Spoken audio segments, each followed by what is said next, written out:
In the stillness of a late 11th century dawn, the world stood on the threshold of something immense. Though the air was cool and the fields lay quiet beneath the pale light of an awakening sun, far beyond the horizon, restless tides stirred. This was a time when rumours wandered from village to village, as quietly as the wind through chapel doors. Rumours of holy war, of distant lands, and of a pope's voice carried across mountains and rivers, summoning men to a purpose cloaked in sanctity and shadow.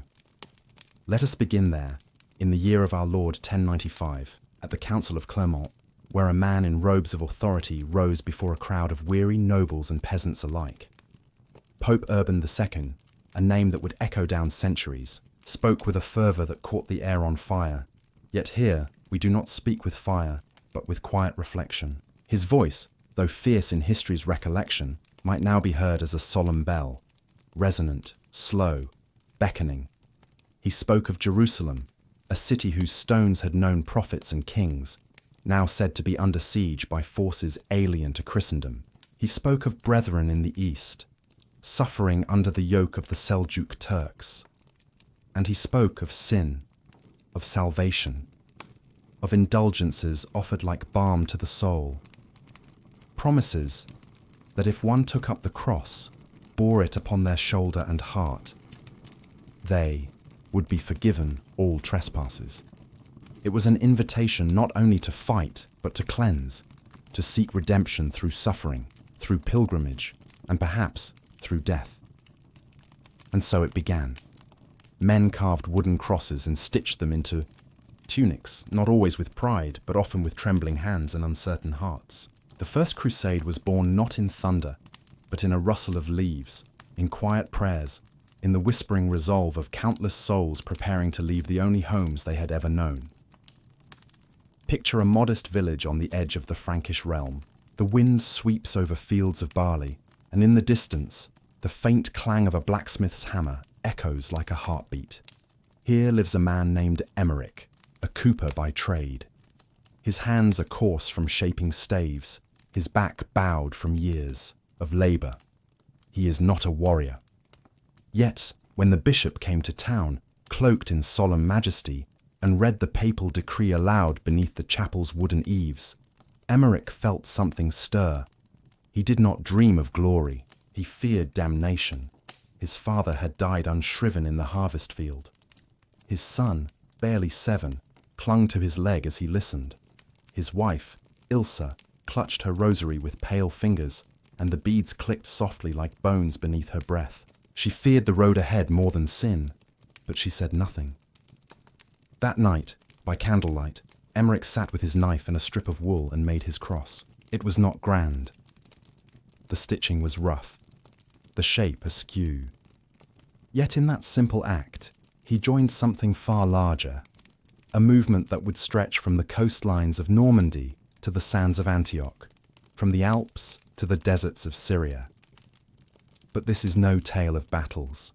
Not yet. This is a tale of leaving. To take the cross meant to abandon everything familiar. Roads were not paved nor safe. Bandits haunted forests, and food was scarce. Most who left would never return. Yet the vision of Jerusalem, golden and eternal, in the imagination, burned in the minds of those who followed the call. The march began in staggered waves. Some were led by knights, their armour glinting under the weight of faith. Others followed charismatic preachers, Peter the Hermit among them, a barefoot wanderer with wild eyes and a voice that could still a crowd. His followers were mostly poor folk, ill-prepared, hungry, driven more by fear than strategy. They were called the People's Crusade, and theirs was a road lined with tragedy. In the softness of this tale, we will not linger yet on bloodshed, but we must acknowledge suffering. Even in these early days, long before siege towers were built or swords drawn in earnest, life became brutal in quieter ways. Children grew sick on the road. Animals collapsed. Winter winds tore through woolen cloaks. Some, unable to go farther, laid their crosses in the dust and turned back, their steps heavy with shame. Others died nameless, buried by the roadside, remembered only by the birds who passed overhead. And yet, still they came. Day by day, the roads of Christendom filled with pilgrims not of peace, but of purpose. Crusaders they were called, though few called themselves so. They were farmers, bakers, women and boys, priests and thieves. Not all were noble in intent. Some sought land. Some hoped for spoils. Others, more grimly, sought escape. From debt, from law, from the memory of things done in darkness. The crusade, from the beginning, was not one thing but many, 1,000 lives, 1,000 burdens, carried eastward under banners both holy and hollow. By spring, the tides of travellers had grown into a wave. At times, the roads themselves seemed to groan beneath their weight. In the towns they passed, wells ran dry, bread grew scarce, and behind them, a Europe that had already been fragile, cracked a little more. But this is only the beginning. Before, the walls of Antioch would rise in distant firelight. Before the sacred stones of Jerusalem would be seen at last through the dust of exhaustion and prayer, there would be many days, long, aching days of toil, of doubt, of silence. These were the days that tested the soul long before the sword. So ends the first whisper of our tale, of Emmerich, of Ilsa, of countless others who took the cross with hearts full of hope, fear, and trembling devotion. In the gentle hush of early spring, the land between the Rhine and the Danube lay damp with thawed snow, its rivers swollen, its paths choked with mud. It was here that the great movement of people, stirred by divine call and human ache, began to stretch outward. What began as a pledge beneath the church's roof now grew into an arduous march, felt in each heavy footstep that sank into the soft, clinging earth. Emmerich, our humble cooper, now walked with blistered feet beside strangers turned companions. Around him travelled others like him, men whose hands bore more calluses than sword scars, women cradling infants wrapped in linen, boys barely tall enough to lift a staff. They were not warriors. They were pilgrims, but their path would ask of them strength far beyond sinew. The road eastward offered no comfort. The wind from the north had not yet softened, and nights brought a chill that curled into every bone. Beneath the crude canvas of makeshift tents, families huddled close, the breath of cattle mingling with the breath of children, all rising together in pale clouds. There was little to eat. Bread turned mouldy. Dried peas were boiled again and again until they lost all texture and hope of nourishment. And yet, the pilgrims pressed on. They passed through villages unfamiliar, where tongues spoke differently, and glances were sharp with suspicion. Not every town welcomed them. Some closed their gates, others raised the price of grain until a handful of barley cost more than a day's labour. In these places, those who begged for food were turned away. Those who tried to take it found themselves beaten, or worse. But some towns, touched by pity or reverence, opened their doors. In one such place, a hamlet near the river inn, the pilgrims were invited into the churchyard. The priest, a man of rounded face and cracked hands, shared what bread he had. He blessed the children and gave Emmerich's wife, Ilsa, a flask of oil for their lantern. That night, they slept beneath the eaves of the church, and the bells above them did not toll for mourning, but for mercy. It was in these fleeting moments that light broke through the hardship, not in triumph, but in quiet gestures. A stranger sharing a crust, a girl singing softly to calm her siblings, an old man, once a monk, drawing a map in the dirt to show a safer path through the marsh. Yet such peace was rare. By the time they reached the borderlands of Hungary, the road had grown more perilous. Here, the terrain was rough and unforgiving. Hills rose like jagged teeth. The Danube, broad and relentless, mirrored a sky often grey and threatening. The river became both a guide and a trial. Rafts were fashioned from felled trees and bound with rope, but not all held fast. More than once, travellers drowned when vessels capsized, their names swallowed by the current. Emmerich saw one such raft break apart. It carried 2 men, a woman, and a boy, perhaps 10 years of age. Only the woman reached the shore. her screams ragged against the roar of water. She fell to her knees, alone. No one knew her name, and no one dared to comfort her. Grief was often private here. There was simply too much of it to share. And then came the soldiers, not crusaders, but local lords and guards, wary of this mass of foreigners. Some demanded tolls to pass through their lands. Others simply barred the way, fearful of unrest, theft, or plague. Clashes erupted, small ones, but sharp. A cart overturned in anger. A man beaten for stealing a chicken. A child wounded by a thrown stone. Tension grew even among the pilgrims. Hunger tested fellowship. Suspicion crept in, especially at night, when shadows moved strangely and not every lantern was lit. Some accused others of hoarding. A few deserted, slipping away into the woods or turning back west. Every day the numbers shifted, yet still, onward they walked. Ilsa, whose feet had blistered long ago, now walked in silence. Her rosary hung limp from her wrist, fingers too numb to count its beads. Emmerich tried to keep her warm, offering her the fur lining from his coat, though it left him shivering in the early dawn. Their son, Lothar, rode in a creaking handcart, bundled in old wool and soothed only by the carved wooden toy his father had made, a knight with no sword. Evening brought brief rest, but never true sleep. The ground was cold. The air rang with coughs, with murmured prayers, with distant howls. Perhaps wolves, perhaps dogs, perhaps men. In the flicker of campfires, eyes stared blankly into the dark.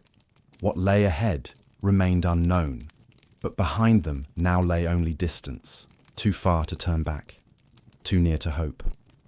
And so the rhythm continued. Step by step, they moved eastward, across low hills, through leafless forests, past ruined shrines and stone markers from forgotten times. The road to the Holy Land did not yet smell of incense or myrrh. It smelled of sweat, of unwashed linen, of wet earth and cold ashes. But each mile carved into memory a deeper resolve. Not all came from piety. Some came from fear, of sin, of hell, of being left behind. Some came from love, of a dead parent, of a child needing a future. And some, like Emmerich, came from a place between, where doubt and faith held hands in uneasy truce. By the time the spring sun warmed the fields once more, the pilgrims were thinner, wearier, but still walking. The worst was not yet behind them. In truth, it had not even begun. But they would soon reach Constantinople, the fabled city of golden domes and foreign splendor. And it was there that the true scale of their undertaking would begin to reveal itself. This was only the first trial of many. By the time the first spires of Constantinople emerged on the horizon, the pilgrims had nearly forgotten what awe felt like.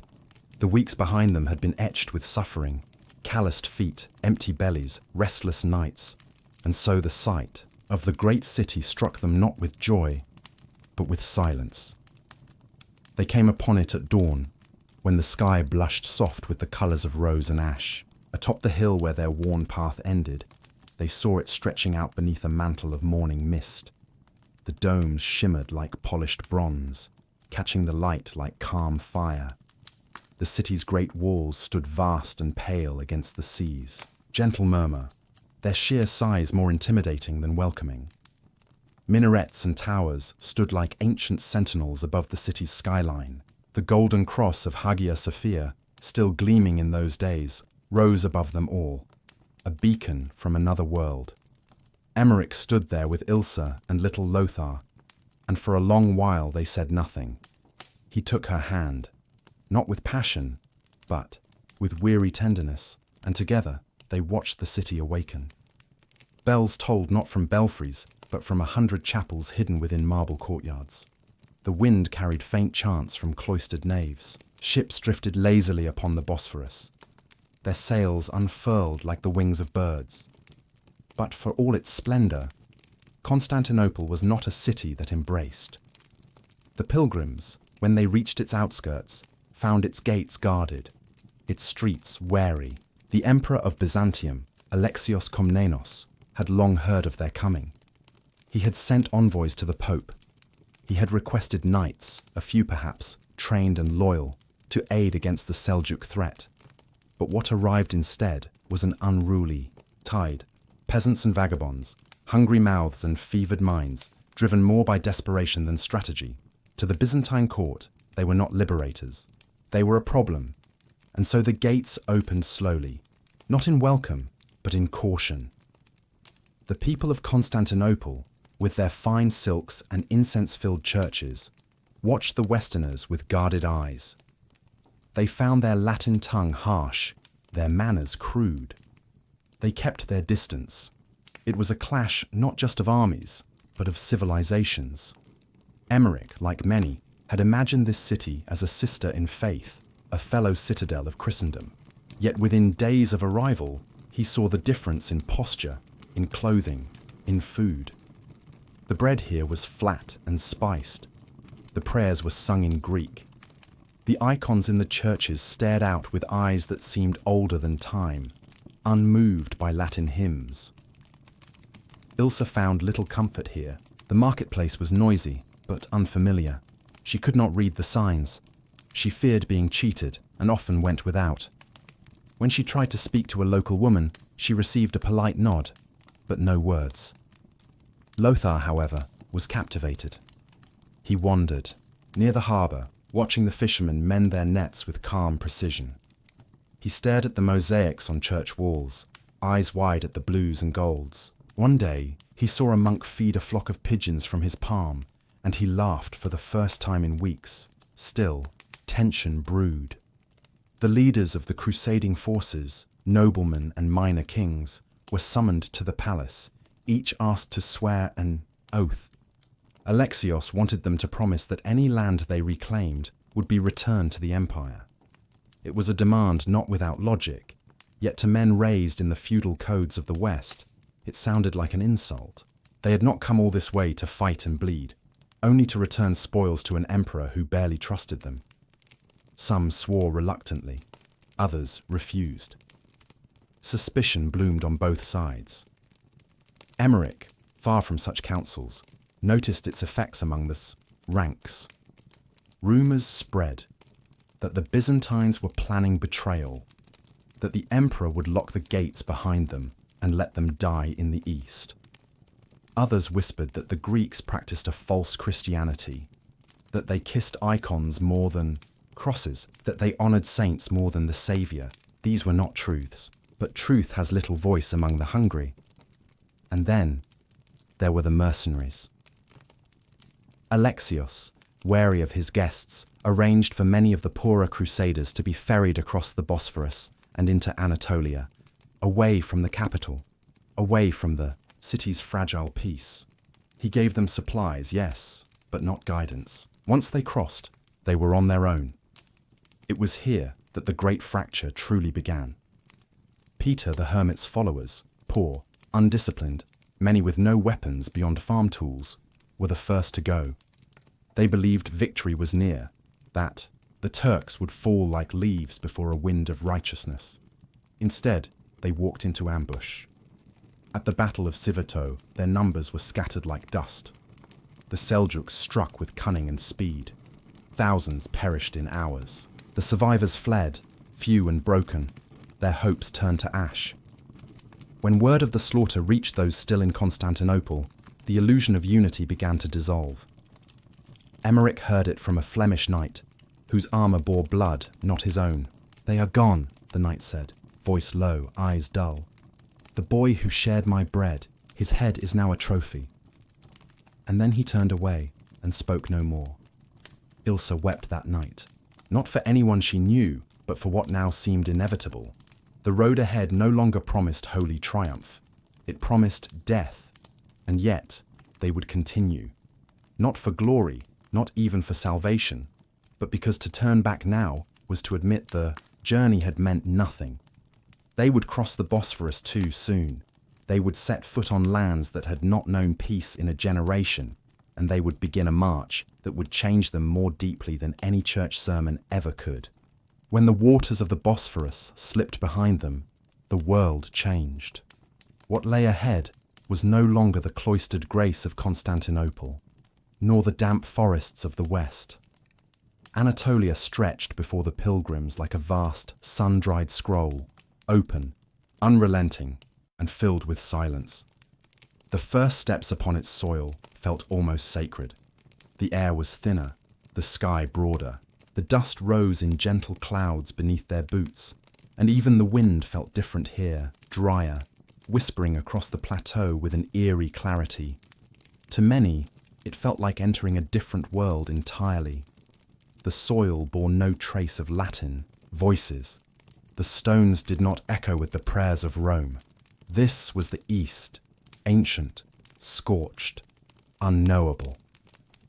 Emmerich looked back once, toward the shimmer of the water, where ships had ferried them across. The city was a distant silhouette now, its domes fading into haze. Beside him, Ilse carried their few belongings in a cloth bundle across her shoulder, and Lothar walked between them, silent but wide-eyed. The journey began with a strange sort of hope. The initial miles were manageable, the trail clear, and some of the soldiers still carried strength in their limbs. They spoke of past victories, of lands soon to be reclaimed, of riches waiting just beyond the horizon. Songs were sung at night, softly, cautiously, about the Holy Land, about brotherhood and purpose. But the land soon answered. Anatolia was not kind.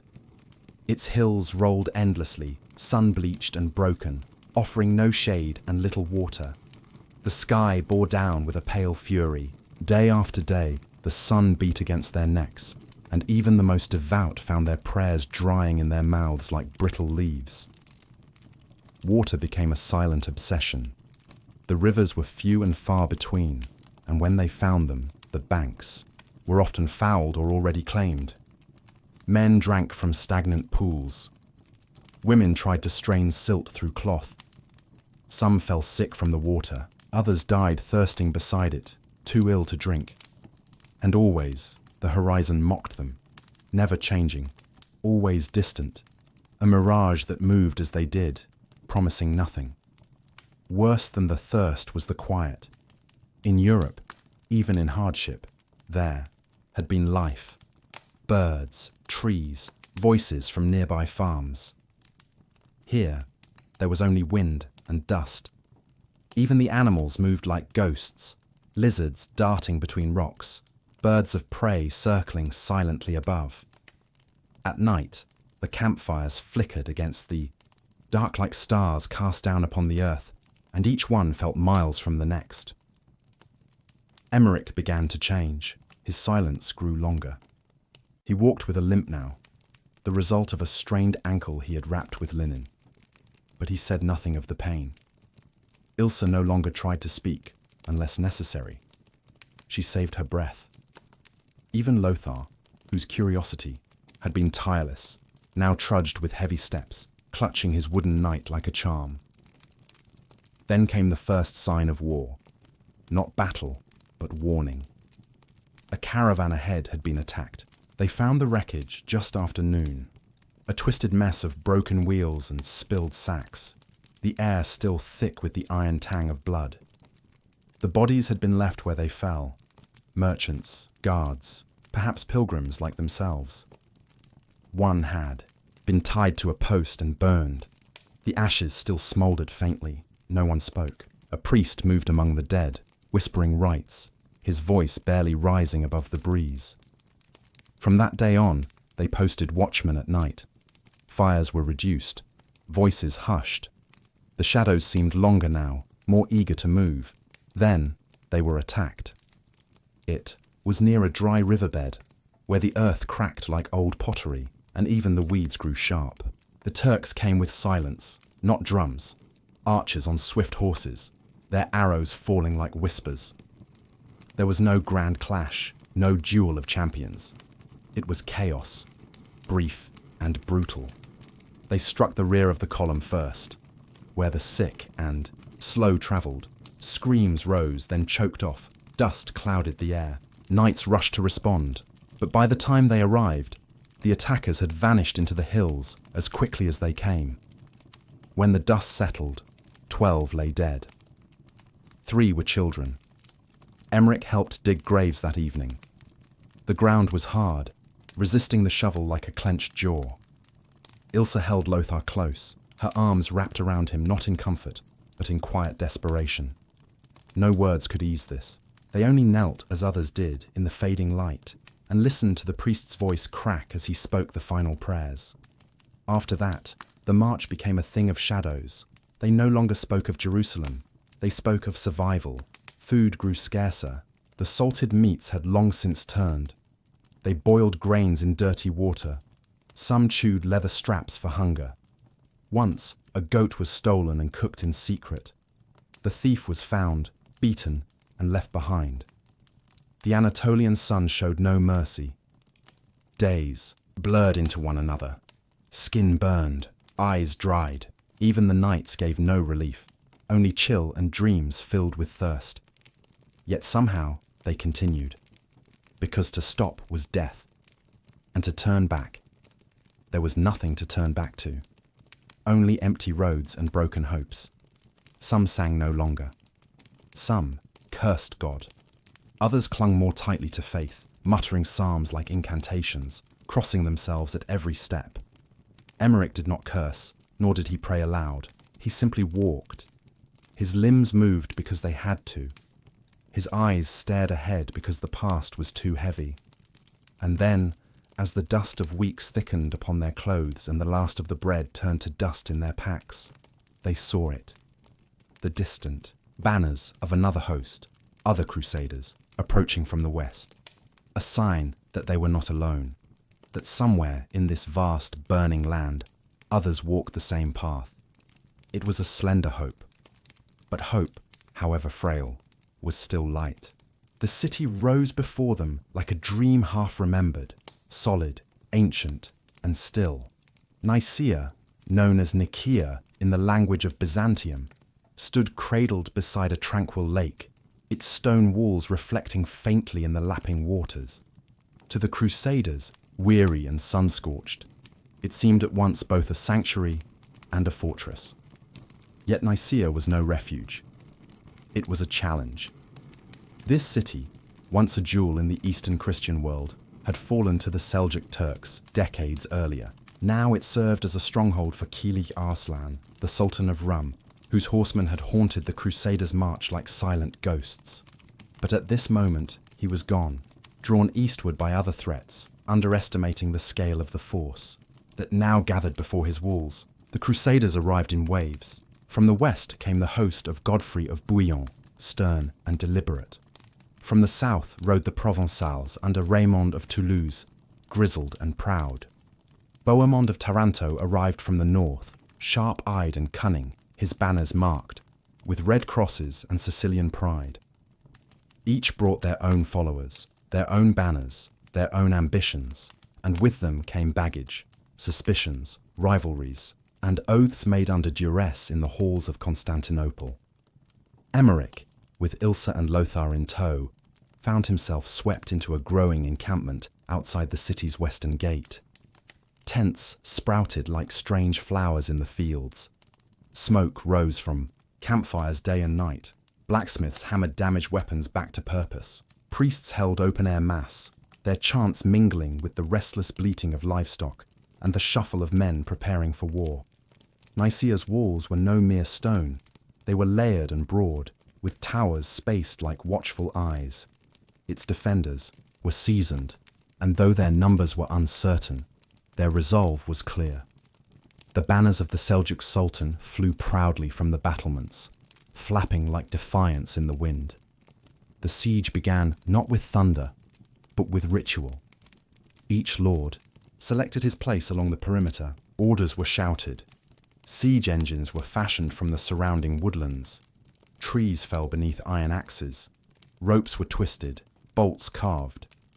By the second week, catapults hurled stones against the walls, and great towers on wheels were dragged forward like wooden beasts, creaking with each hesitant push. Emmerich did not fight. He carried water. He mended ropes. He fetched stones for a siege tower whose shadow frightened even the bravest. Ilse worked alongside others, tending the injured, binding wounds, boiling rags. Little Lothar brought bread where he could, watched, from a distance, eyes wide and solemn. By the third week, the air was heavy with tension and dust. The walls of Nicaea held firm. Arrows fell like hail. Night brought no rest, only the groan of shifting wood, the murmur of plans, the cries of those wounded too deeply to save. One night, as Emmerich rested beneath a lean-to of bundled reeds, he heard whispers, not in Latin, but in Greek. Byzantine scouts had arrived, silent, cloaked, bearing news. The Emperor Alexios was near, just beyond the hills, with his own force. He would not allow the city to fall into Western hands without oversight. Bohemond was furious. Raymond scoffed. The others exchanged glances thick with distrust. They had bled for weeks. Now the Emperor would arrive to take the prize. But diplomacy held, for now. A plan was made in secret. The Byzantines, in coordination with a small Western contingent, would assault from the lakeside, where the walls were lower and defenders fewer. Boats had been hauled overland, an effort shrouded in silence, sails furled like folded wings. And then, one morning, as mist clung to the lake's edge, the plan unfurled. A diversion drew the Seljuk archers to the west gate. Siege towers crept forward, their tops bristling with eager swords. The defenders responded with fire, with stones, with boiling pitch. Screams rose into the sky. But from the lake, the silent ships advanced. The Byzantines scaled the lesser walls. There was resistance, yes, but unprepared. Soon their banners rose above the ramparts. Trumpets blared. The garrison panicked, and then surrender. The gates opened not to the Crusaders, but to the Emperor's men. The city had fallen, but not to those who had starved beside its walls. Among the common folk, there was confusion. Had they not won? Had they not endured? Emmerich watched as Greek soldiers marched into the city, their armor shining, their orders precise. He saw Bohemond's face, a mask of tight-lipped fury, and knew that something fragile had just cracked. The Crusaders were allowed into the city, in controlled groups. There was no sack, no looting. The Emperor had promised safety to the city's people, and the Crusade leaders had, reluctantly, agreed. Still, murmurs of betrayal coursed through the camp like bitter wine. Inside Nicaea, Emmerich walked its stone streets in a daze. The homes were intact, the markets untouched. Children peeked from windows. There was no smoke, no ruin, only the strange calm of a city that had survived. He found a chapel and knelt. He did not pray for victory. He prayed for understanding. Ilse lit a candle. Lothar stared at the flickering flame, then placed his wooden knight at its base. They had reached their first goal, but it had not felt like triumph. The crusade would now move deeper into Anatolia, toward Antioch, and eventually Jerusalem. The Seljuks would not remain idle, nor would the old grievances between East and West lie quietly. And somewhere in the hills beyond Nicaea, Kilij Arslan regrouped, his pride wounded, but his will unbroken. The true trials had only just begun. The banners had scarcely ceased fluttering over Nicaea's towers before the Crusaders were moving again, eastward into the heart of Anatolia. The air was thick with dust and promise. Though the city had fallen, there had been no feast, no triumph.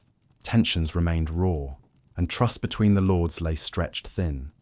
Yet the march continued. It had to. The army now split in two for the sake of speed. Bohemond of Taranto led one half, including many Norman and southern Italian knights, into the valleys that wound through central Anatolia.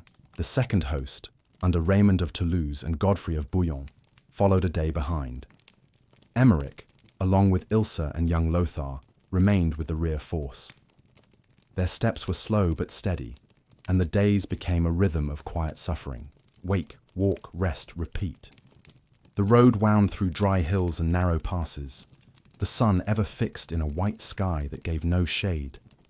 Bohemon's group, however, travelled ahead, unaware that eyes were watching from the hills. Kilij Arslan had returned. The Seljuk Sultan, humiliated by the fall of Nicaea, was determined to strike back.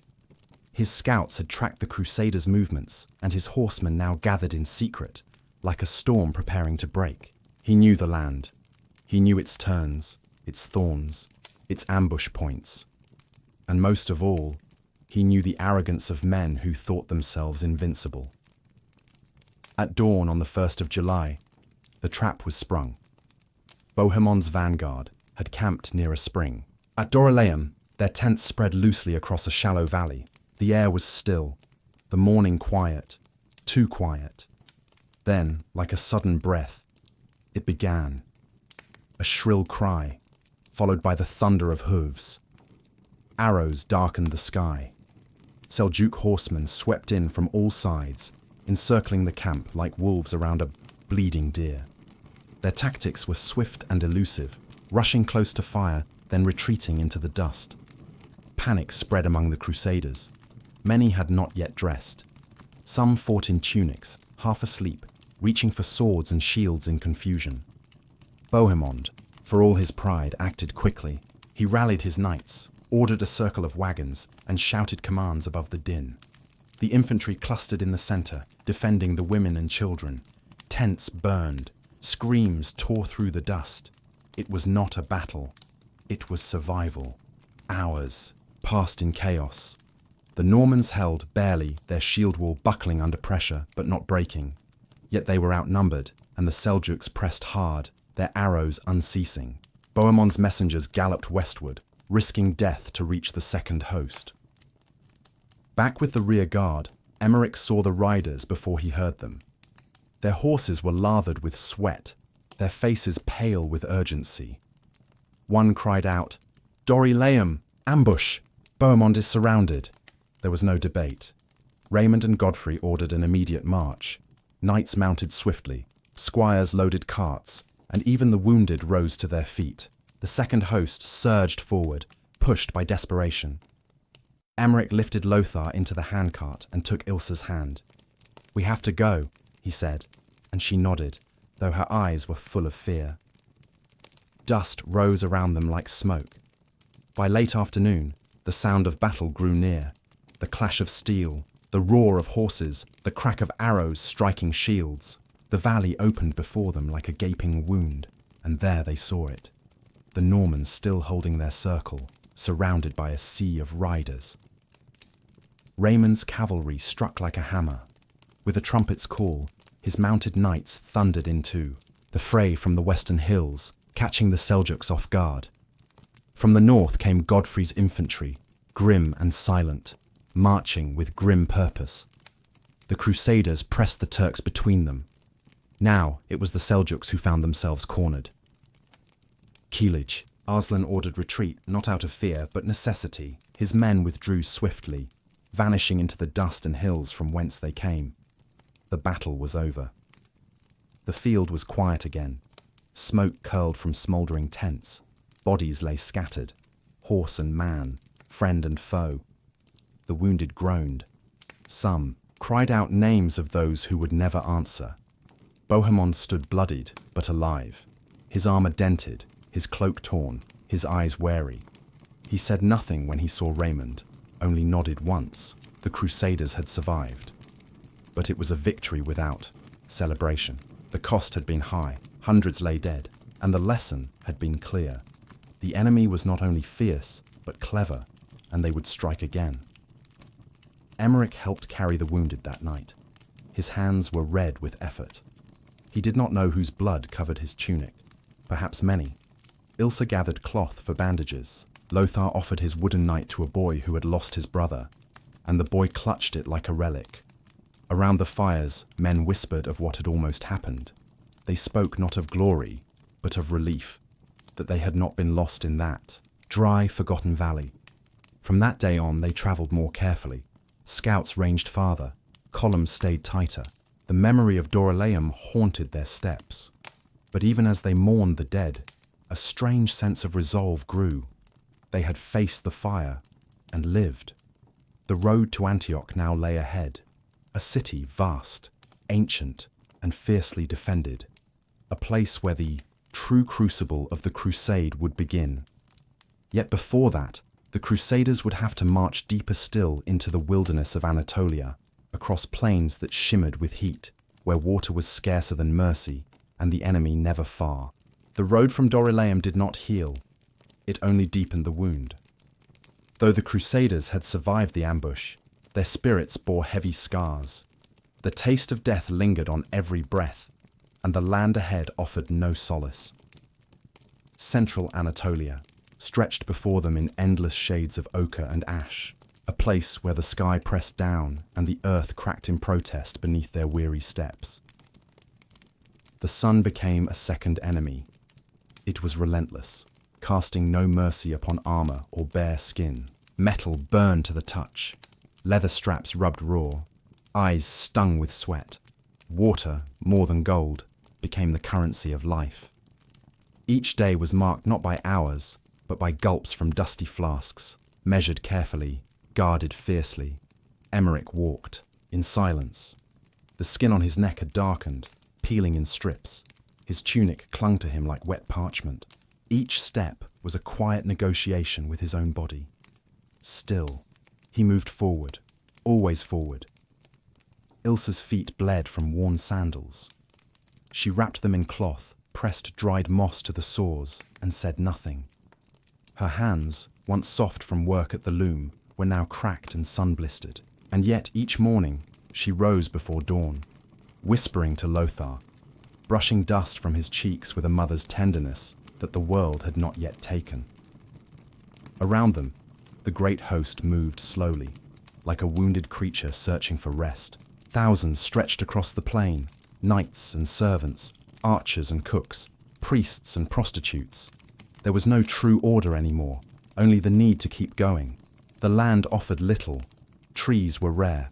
Shade was a memory. Occasionally, they passed ruined villages, long abandoned, their stone walls scorched by old fires. In one such place, they found a well, but it had been poisoned. 3 men drank before it was known, and all died before nightfall. Even the animals began to falter. Horses stumbled and collapsed. Oxen grew thin and staggered under the weight of carts laden with relics and dreams. At night, wolves circled the fringes of camp, eyes gleaming in the firelight. They waited not for weakness, but for inevitability. And then came the hunger. Supplies had never been ample, and the Turkish attacks had cost them dearly. What food remained spoiled quickly in the heat. Bread turned to mold. Meat, salted and packed for the long journey, grew sour and teeming. Some ate roots, others weeds. There were whispered tales of darker meals, of rats, of leather boiled into paste, of things not spoken aloud. Emmerich tried to shield Lothar from the worst of it. He gave the boy his own share more than once. Ilsa protested softly, but she knew Lothar must live, even if they did not. One afternoon, a knight fell beside the path, his armor half removed, lips cracked and bleeding. No one moved to help. There were simply too many who had already fallen, and too few with strength left to care. A priest passed by and whispered a benediction. The knight did not stir. Yet, in the evenings, there were still small kindnesses. Woman shared a thimble of honey she had carried since home. A young squire gave up his place near the fire so that a coughing elder could sleep. A stranger lifted Lothar onto his shoulders one night, letting him see the stars without dust. Such moments flickered like fireflies, brief, bright, vanishing. Then, on the 20th day of this bitter march, a cry rose from the front ranks. Water! It spread like wind. They came upon a narrow stream, muddy, slow, but real.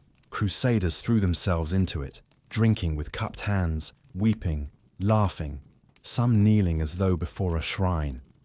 Horses drank until they staggered. Children splashed. For a few hours, life returned to the camp, fragile and golden. Emmerich sat at the edge, soaking a rag to place upon Ilsa's brow. She closed her eyes, lips curved into the faintest smile. Lothar sang a little song he barely remembered, and for a moment, The plains did not seem so cruel, but the water did not last. The stream dwindled after 2 days, and the march resumed. Whispers now travelled faster than footsteps, of cities ahead, of Antioch drawing near, of the enemy gathering again. Some spoke of Edessa, a distant city said to be ruled by Christians, where help might be found. Others murmured of fresh Seljuk forces amassing, of shadowy figures glimpsed on ridgelines at dusk. The knights tightened their patrols. The priests, warned of sin, of judgment, of pride, and always the horizon refused to change.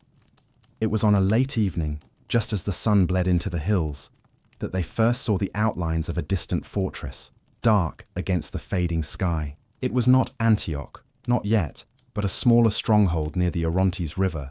Its sight sparked something in the weary host, a reason to push on, a promise of rest, even if only for a day. Emmerich lifted Lothar into his arms and pointed. "See, there," he said softly. "Stone walls. People. A place to sleep." Lothar leaned against his shoulder, already drifting into slumber. Ilse walked beside them, slower now, but with a quiet strength that had not faltered. Ahead lay Antioch. But first they would meet the river, and the river, like all things in this land, would demand a toll.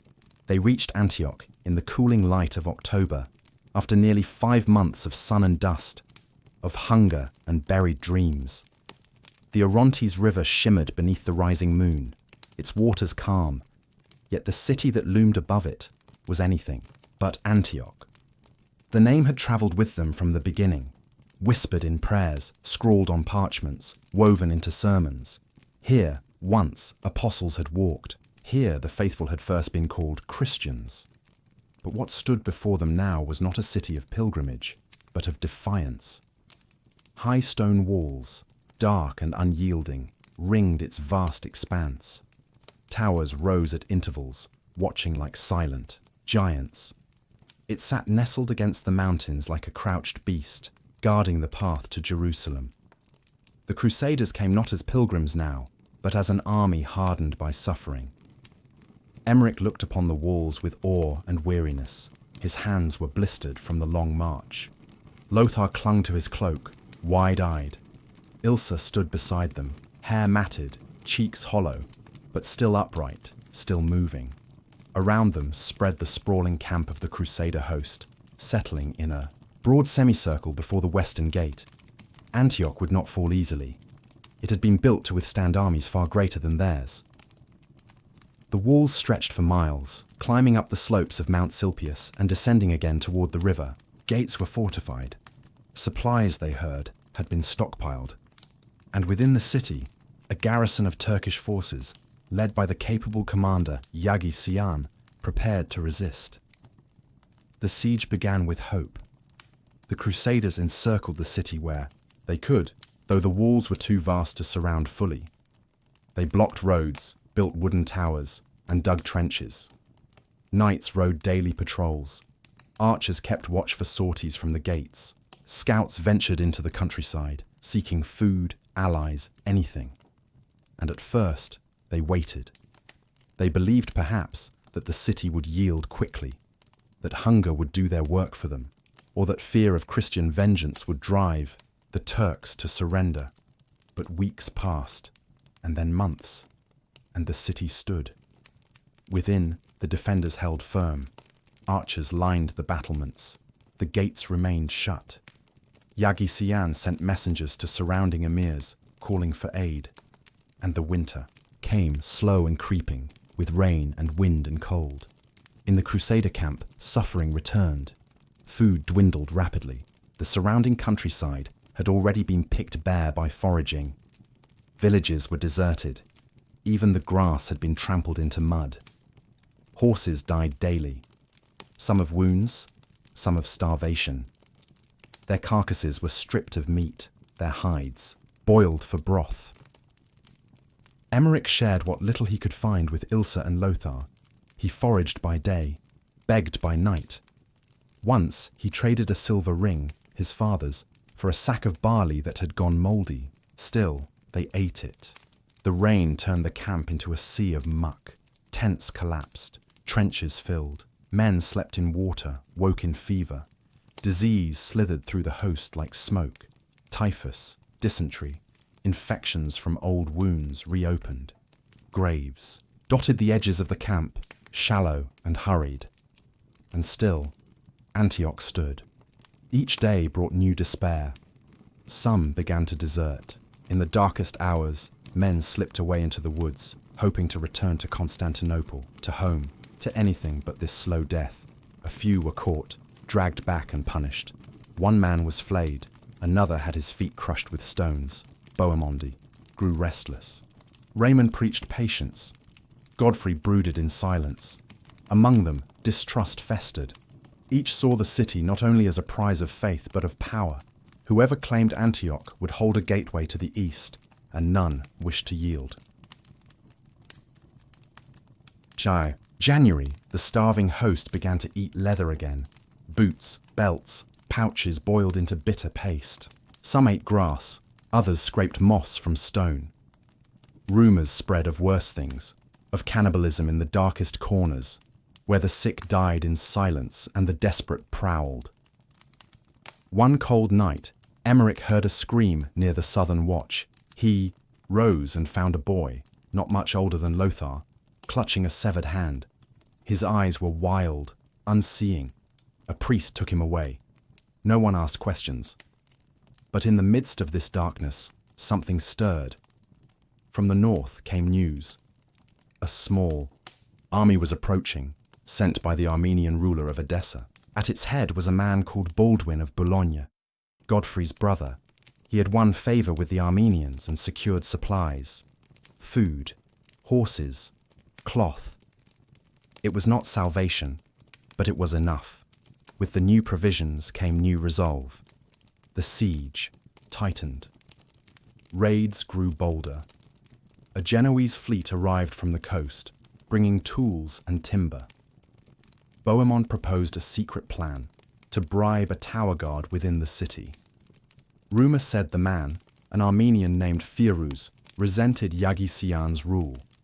It was a gamble, but they had run out of time. Emmerich, by now thin as a reed, did not know of these plans. He only knew that one morning, just before dawn, the camp stirred with sudden purpose. Swords were drawn, helmets fastened, fires doused, and then came the signal. A gate opened, briefly, silently, and through it poured the Crusaders. The assault was swift, brutal, and final. The defenders were caught off guard. Yagisian fled, only to be captured and beheaded by his own people. Antioch, after 8 long months, had fallen. Emmerich entered through the western gate just before sunset. He held Lothar's hand tightly, afraid to let go. Ilsa walked beside him, silent, eyes scanning every face, every stone. The city was not a triumph. It was a graveyard.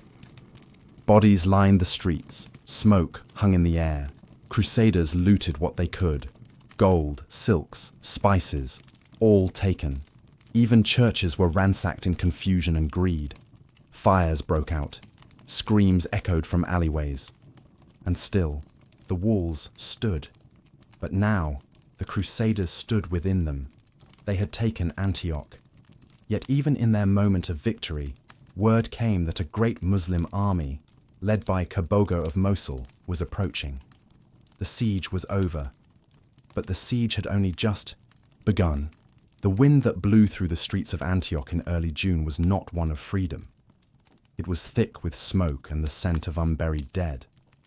Though the Crusaders had seized the city, they had not secured peace. They had merely changed sides in the siege. Now, they were the besieged.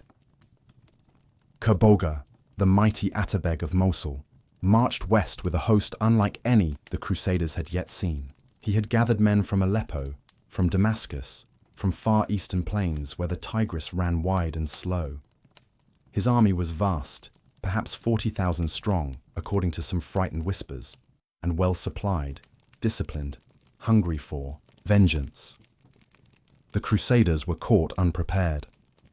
Barely days after capturing Antioch, Their elation faded like morning mist. The city was in chaos, its food stores meager, its people terrified, its buildings scarred by fire.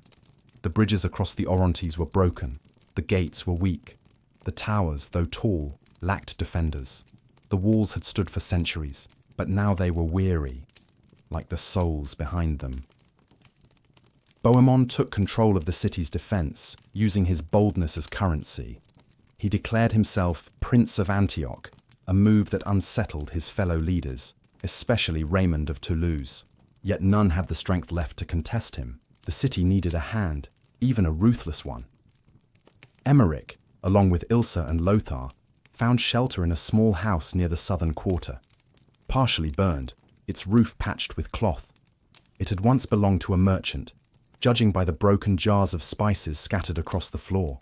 Now, it was theirs, and the walls, thin though they were, felt like a fortress compared to the open fields. The days passed slowly, the sound of war drawing nearer. Soon, the scouts returned with trembling voices. Kaboga's forces had arrived. They surrounded Antioch as the Crusaders had once surrounded it, blockading roads, severing access to the river, cutting off all hope of rescue. The Crusaders, once an army, had become a garrison, and food began to vanish. What little remained in the storehouses had already been claimed. The foraging parties that had once ventured out now found only death. The countryside had been scoured, its villages stripped of grain, its orchards burned. Inside the city, hunger became a shadow that never left. Men chewed leather again, boots, reins, scraps of parchment. Rats grew scarce. Candle wax became a delicacy. Some spoke of eating their horses, but many had already done so in the weeks before. Even the bones had been boiled dry. Emmerich rationed what he could. A bit of grain from a broken storeroom.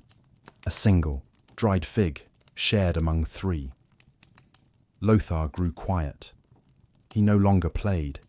His eyes, once full of wonder, now seemed older than his years. Ilsa grew paler by the day, her hands trembling when she tried to work. At night, the city echoed with the creak of watchmen's boots, with whispered prayers, with cries muffled beneath tattered cloaks. The torches along the walls flickered, lighting faces lined with doubt. And then the assaults began. Kaboga tested the walls daily, sending arrows by the hundreds, probing weak spots, launching small skirmishes to sap strength and morale. Siege. Engines appeared along the eastern side. Great towers of wood and iron, slow-moving, terrifying. The Crusaders responded with fire and fury, but they were stretched thin. Some began to despair. One morning, a knight threw down his sword and walked to the gate, shouting that he would surrender.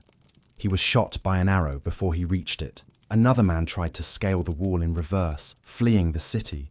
He was caught, weeping. Bohemond ordered him whipped and chained, but even he knew the truth. This could not last. And then, amid the gloom, came a story. A whisper first, then a proclamation.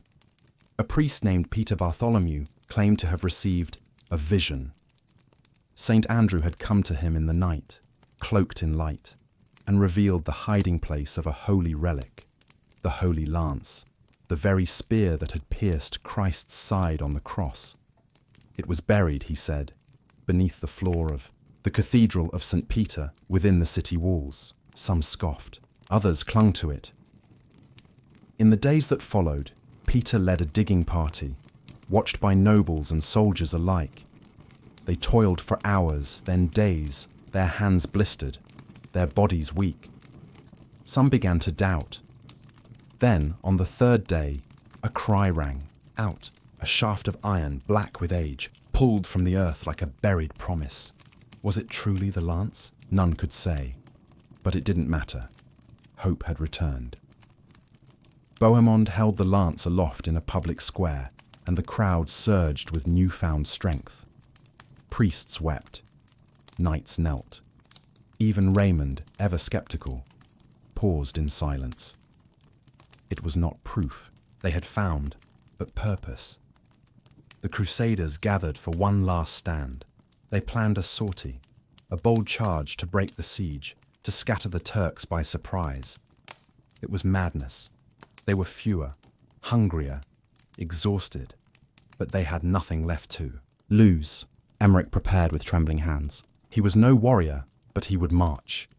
Ilsa insisted on remaining behind with Lothar, hiding in the cellar, praying without pause. On the morning of the assault, the gates of Antioch swung open, and out poured the Crusaders, lean and hollow-eyed, some armoured, others wrapped in linen and determination. The Holy Lance was carried at the front, held high like a banner. Kaboga's army, confident and vast, was caught off guard. What followed was chaos. The Crusaders fought with fury born of desperation. The Turks, divided and overconfident, began to falter. Infighting among their leaders weakened their resolve. Arrows fell, swords clashed, and slowly the tide turned. By nightfall, Kaboga had retreated. Antioch was free, but it was a freedom built on ash. The city was broken, the people shattered. The crusade, though victorious, had lost more than it had won. Emmerich returned to the little house and found Ilsa and Lothar alive, huddled. Beneath blankets, they embraced in silence. They had survived. But the road to Jerusalem still lay ahead. When the gates of Antioch faded into the northern mist, the Crusaders did not cheer.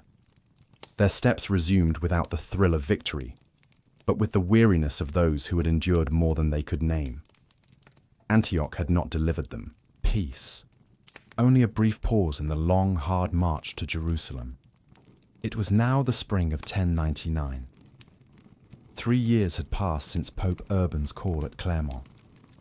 What began as a grand vision now remained in the bones of a remnant, thinned, scarred, and unshakable. The survivors of the First Crusade gathered once more, their numbers fewer, but their resolve set. They had seen cities fall, companions perish, and hope flicker in the shadow of starvation. Yet still they walked. Emmerich walked among them, his tunic faded to the colour of ash, his beard now flecked with grey. Beside him, Ilsa bore the same steady silence, her hands always near Lothar, who now trudged without complaint, older by more than years. The boy's wooden knight was gone, lost during the second siege of Antioch, but he had carved another, rougher, from a splintered beam. He named this one simply Faith. The road south was unfamiliar, winding through lands known by names they could barely pronounce. Syria, Lebanon, Palestine. They passed through old towns scarred by war and abandoned villages haunted by whispers. In some places, the locals fled at their approach. In others, they watched in silence from behind walls, neither welcoming nor hostile. The terrain changed slowly. Hills gave way to dry plains, where the earth cracked beneath their sandals. Insects buzzed in the stagnant heat. Wells were rare. Sometimes they found Roman ruins, arches still standing, columns half buried in sand, a reminder that empires too had once marched here and vanished. Their guide was the sun. They followed it south, their faces bronzed by exposure, their lips chapped by wind. A few Christian communities along the way offered them shelter, a Coptic church in the desert, a Maronite village near the hills. In these places, they heard prayers in strange dialects, saw crosses carved differently, yet felt a thread of common reverence. Food was easier to find than before, for now the land had not been ravaged by siege. Fields grew again, and grain could be bought, sometimes even gifted. The Byzantine emperor had sent word ahead, requesting local allies to aid them. Some responded, others did not. Yet the Crusaders had learned not to rely too much on promises. They passed through Tripoli, then Tyre, then Acre, cities of ancient origin, still breathing beneath layers of culture and trade. Some resisted their passage. Others allowed it in exchange for coin or under truce. The leaders argued Bohemond had remained behind in Antioch, claiming it as his own. Raymond of Toulouse led now, joined by Tancred and other nobles, each watching, the others closely. But at night, beneath stars, such quarrels fell quiet. There was no denying the horizon, Jerusalem. The word was now spoken with caution, as if to utter it too loudly might invite death. It was no longer just a city. It was a test, a vow, a burden. Every step toward it felt heavier than the last. One afternoon, after nearly a month of marching, Emmerich stood atop a ridge of olive trees. Below, the land sloped gently toward a distant cluster of hills, crowned by the walls of a city. The air was hazy, the stones almost gold in the sinking light. And there it was, Jerusalem. He did not cry. He did not fall to his knees. He only stood in stillness, as though unsure if the sight was real.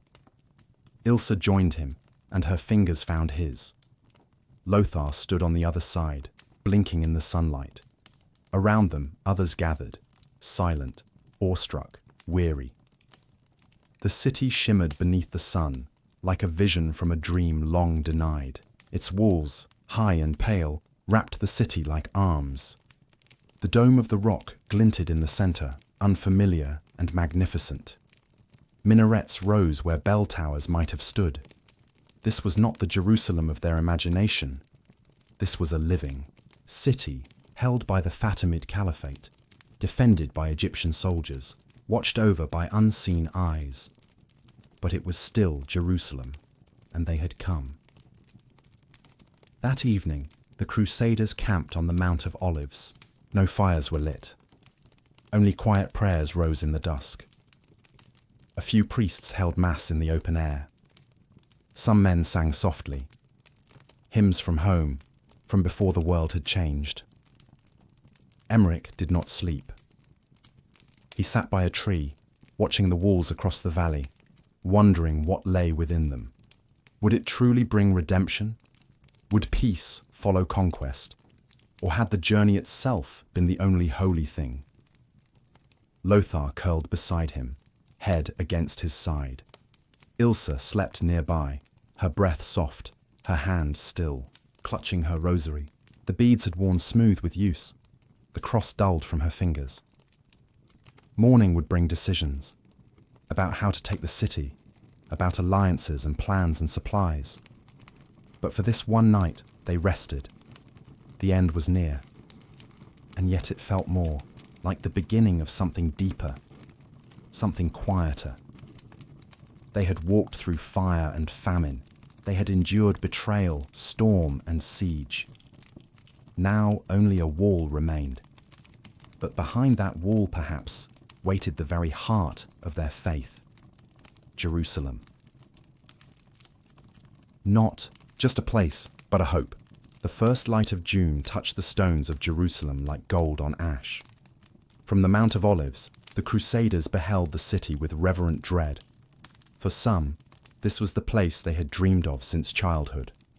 For others, it was a place, unknown, now weighted with myth and prophecy. But whatever it was in their hearts, Jerusalem did not open its gates. The Fatimid garrison within had been preparing for months. Egyptian commanders, expecting the Crusaders' arrival, had fortified. The walls reinforced the gates and filled the cisterns. The city had food, it had fighters, and it had high ground. What the Crusaders lacked in numbers, they carried in desperation. They were no longer the army that had crossed the Bosphorus. Most of the old lords were gone or scattered. Bohemond remained in Antioch, carving a kingdom for himself. Baldwin ruled Edessa. The leadership now rested with Raymond of Toulouse, Tancred, and a few other hardened survivors of 3 years of dust, blood, and prayer. They numbered perhaps 12,000. The defenders within the city, by most accounts, were similar in number, but they had the walls, the towers, and time. The siege began not with trumpets, but with caution. The Crusaders could not fully encircle the city. The walls stretched in a rough rectangle, wrapped by hills and guarded on all sides. The Jaffa Gate, the Damascus Gate, the Zion Gate, All loomed high and defiant. Scouts were sent to find weaknesses.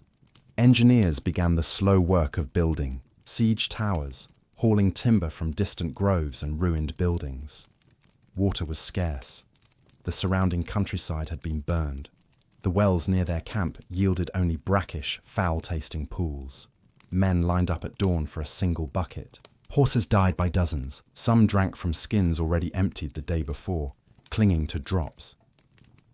Emmerich, ever watchful, helped carry water each morning. His steps were slower now, his beard longer. But his eyes were still clear. Lothar walked with him, carrying a small, wooden bucket tied to a stick. Ilse stayed behind in the tent, weaving cloth into strips for bandages. Day after day, they toiled in the shadow of the walls. Each evening, they watched the sunlight fade across the city's golden dome, a reminder of all they were risking. Yet the days passed without breakthrough. Archers on the walls fired with practiced discipline. Stones were dropped, hot sand, boiling water. Nothing discouraged them. On the 10th day, Raymond led an assault against the northern gate. A battering ram, shrouded in damp hides, creaked forward under heavy shields. But the slope was steep, the gate too strong. After an hour of bitter struggle, they withdrew, dragging the broken ram behind them like a wounded beast. The air was thick with frustration. And then, in the midst of despair, came ships, not at sea, but on wheels. Genoese craftsmen, long separated, from their fleet, had marched inland bearing tools, ropes, and iron nails. With their help, the Crusaders began building 2 great siege towers, one for the northern wall, the other for the western gate. They worked by moonlight, shielding their labor with cloth, praying the enemy did not see. Emmerich helped gather wood, dragging beams from collapsed houses. Lothar worked beside him, no longer treated as a child. Ilse brought water, soaked linen in oil to be used for torch-bearing troops. They did not speak much, but each night they held one another close. The towers took shape, tall, wooden monsters, wrapped in hide, with ladders inside and firing platforms above. As they grew, so did the hope among the host. But time was against them. Each day without victory weakened morale. Some began to doubt the righteousness of their cause. Others prayed harder, walking barefoot in circles around the city, chanting hymns until their voices cracked. Then a priest named Peter Desiderius claimed to have received a vision.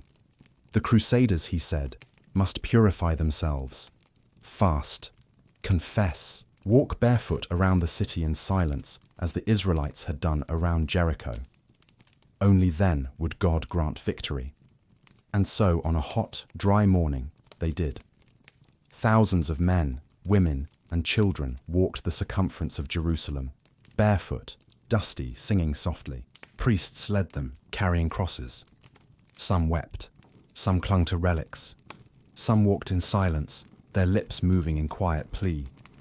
Even the defenders paused, watching from the walls in eerie silence. When the march was complete, the Crusaders returned to their camp and prepared for the final assault. The siege towers were ready. The morning of July 14th dawned with a deep hush. The air was still, the sun already harsh. Every sword was sharpened, every helmet tied, every prayer whispered more than once. Emmerich held Lothar close, then handed him to Ilse. "Stay hidden," he said. "No matter what." She nodded, her eyes not wet, only wide. Then he turned and walked to the tower. It creaked forward at noon, pushed by dozens of men, its sides covered with wet hides to resist fire. Arrows rained down. One struck the shield beside Emmerich's head. He did not flinch. Beside him, men climbed, higher, toward the wall, toward the unknown. The gates would not open. They would have to break them. The battle for Jerusalem had begun.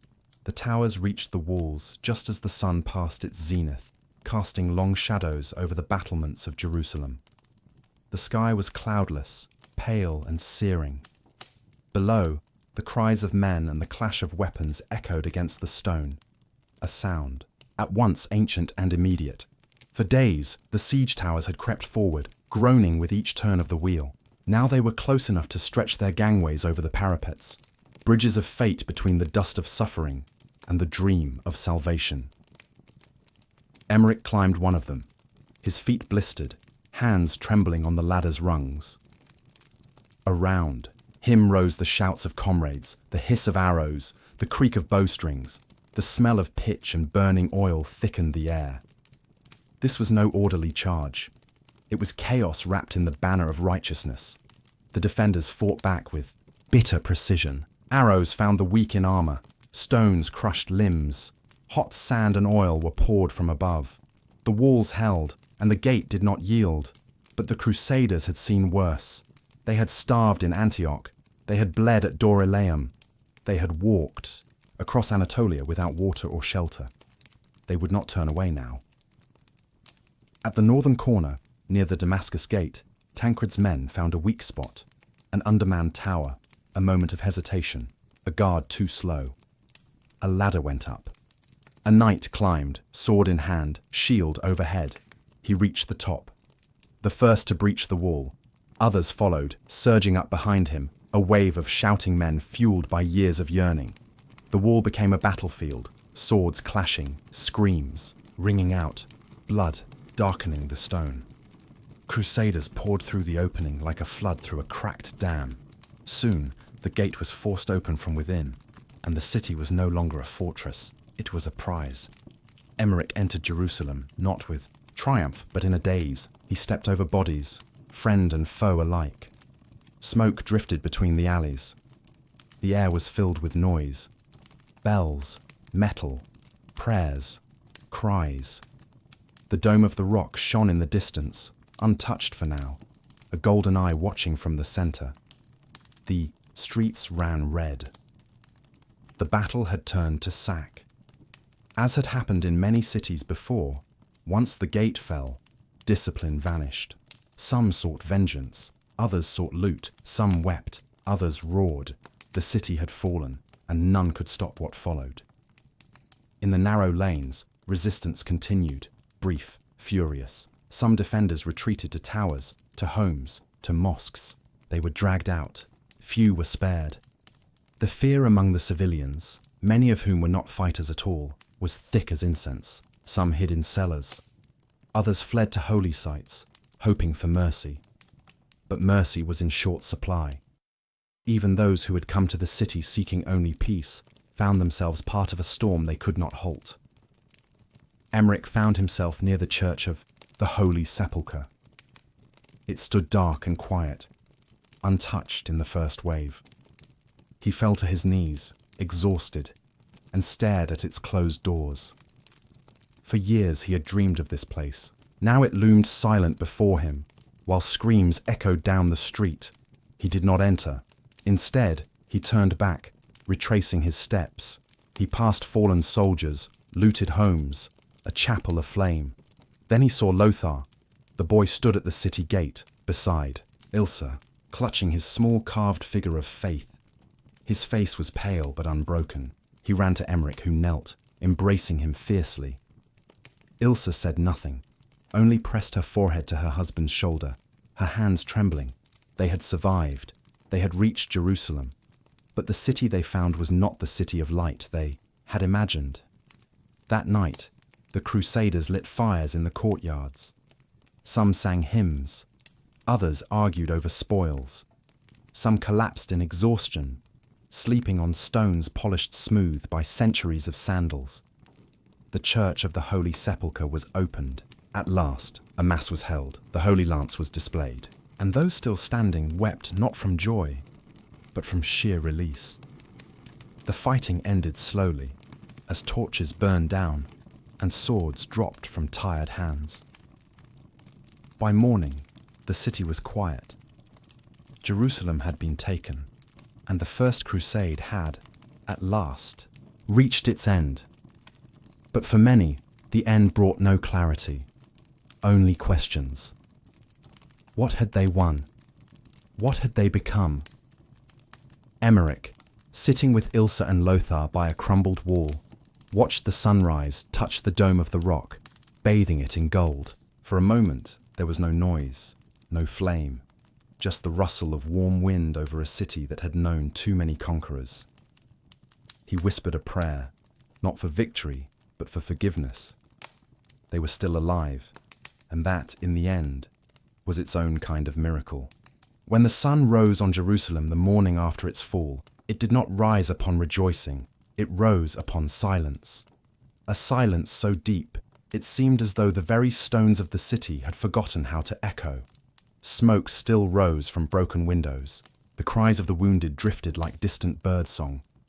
The battle had ended. The city had been taken.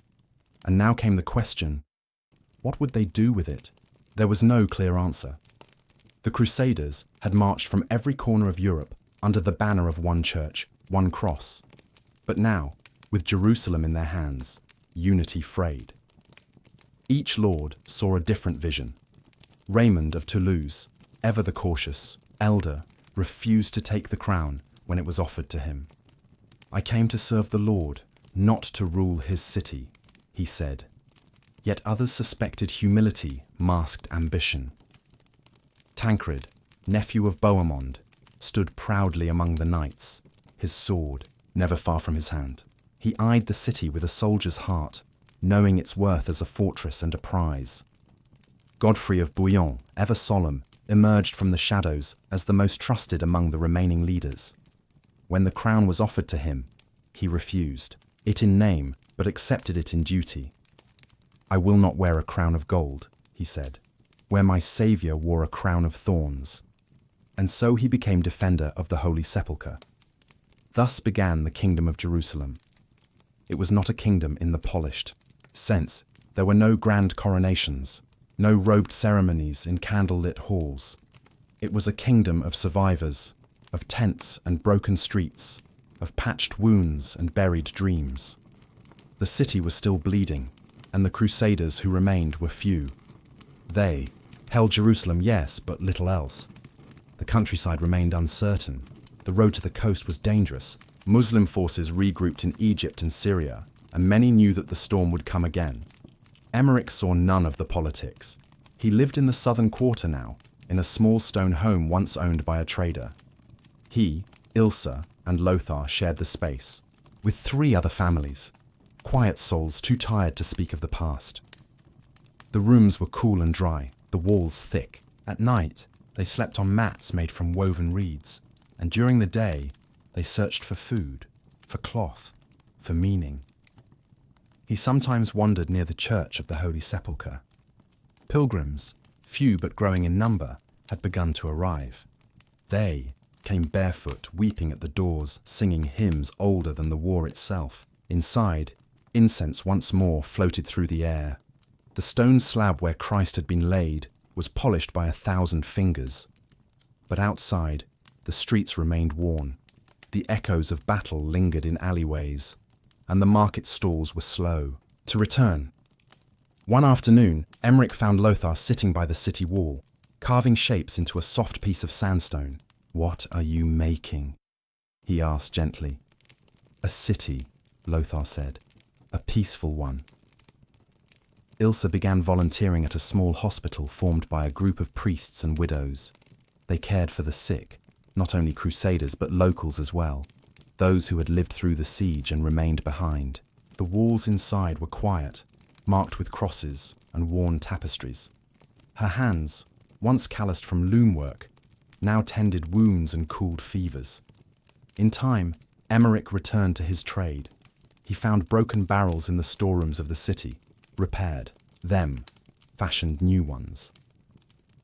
A cooper once more, though his tools were old and borrowed, and the wood strange to his hands.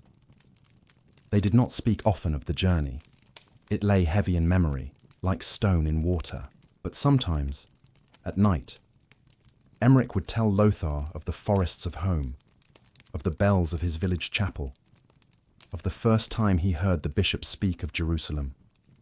And Lothar would listen, silent, turning his carved knight slowly in his fingers. But peace was fragile, even as the streets began to stir with new life, bakers lighting ovens, children playing beneath balconies. Word came of a counterattack. The Fatimids had gathered an army in Egypt. The kingdom of Jerusalem, barely born, would have to defend itself. Godfrey called for aid. The walls were repaired. Knights were summoned. Once more, armor was strapped over tired shoulders. The battle of Ascalon loomed, a final test, perhaps, of whether this kingdom would stand. Emmerich did not fight. He stayed behind, watching the gates close, holding Lothar's hand. Godfrey rode out with his knights, and by God's grace, or by sheer exhaustion, they won. The Egyptian army was scattered, and for a moment, just a moment, the Crusaders breathed freely. The kingdom of Jerusalem held, but all knew it would not hold forever. Too much had been taken. Too many wounds remained open. The land itself seemed unsure of its conquerors. Faith had brought them here, but faith would have to sustain them now in far harder ways, not through battle, but through patience, humility, and mercy. And those were the hardest victories of all. That autumn, as the olive trees dropped their fruit and the city cooled beneath softer winds, Emmerich stood once more on the Mount of Olives. He looked upon the city, not as a pilgrim or a soldier, but as a man. He whispered a prayer, not for triumph, but for wisdom. And behind him, Lothar built his little city of stone again, one piece at a time. The winds of October blew gentler over Jerusalem that year. The violence had passed, for a time, and the holy city breathed again, cautiously, like a patient recovering from fever. Its people moved slowly through the streets, glancing over shoulders, whispering in unfamiliar tongues. The war had taken much. Now came the harder labor of learning how to live again. The kingdom of Jerusalem had no crown, only a defender. Godfrey of Bouillon, tall and unyielding, ruled from a modest residence near the Church of the Holy Sepulchre. He refused the opulence of kingship, wore no golden diadem, issued no lavish decrees. He walked the streets without escort when he could, speaking to knights and priests alike, reminding them they had not conquered a city, but inherited a sacred trust. Yet trust was in short supply. The city was now a blend of pilgrims, warriors, and the locals who had never left, Muslims, Jews, Eastern Christians. Many feared what would come next. Some hid their faith. Others tried to flee. A few approached the new rulers cautiously, seeking to make peace, to barter, to live. Godfrey's policies were stern but not blind. He allowed certain non-Christians to remain if they pledged loyalty and paid tribute. The balance was delicate, too harsh, and rebellion would fester. Too lenient, and his own men might turn on him. Within this uncertain quiet, people began to return to daily life. Emmerich rose each morning before the bells. He had found a small workshop near the southern wall, half collapsed, but dry, with a view of the hills beyond. He repaired barrels, made buckets, carved pegs. Merchants came with orders, soldiers too. Water still needed carrying, wine needed storing. The tools of peace were much like those of war, just quieter. Lothar helped him sometimes, learning to shape wood, to shave down rims with a draw knife, to hammer iron rings into place. He worked with slow concentration, tongue pressed between his lips, eyes full of the calm his father rarely felt. Ilse took to the weaving house formed by a group of Christian women. There, amidst looms and rough wool, she found rhythm.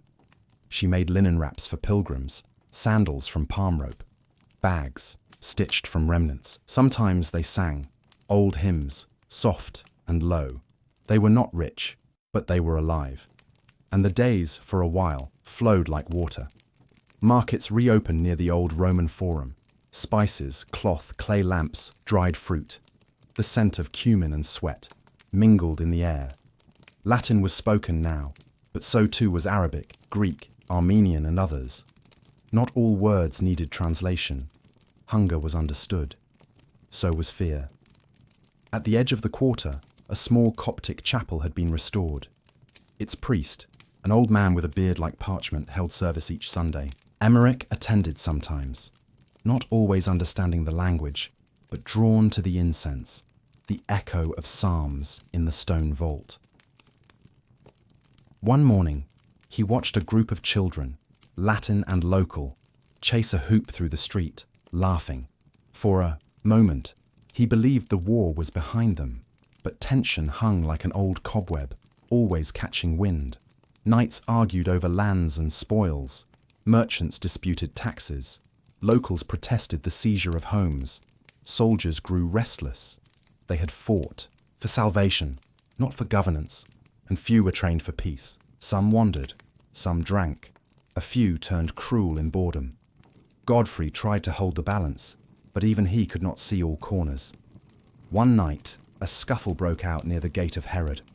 A Latin soldier struck a Jewish merchant over a price. The merchant's son fought back. Blades were drawn. By morning, 2 were dead. Godfrey ordered restitution, but the trust had cracked. Emmerich heard the story in the market the next day. He shook his head, not in anger, but in weary recognition. They had travelled across the world to bring their faith to this place. But faith, he thought, was not something planted by the sword. It had to be lived, patiently, one day at a time. He shared this with Ilse that evening, as they ate a small meal of lentils and bread. She nodded quietly.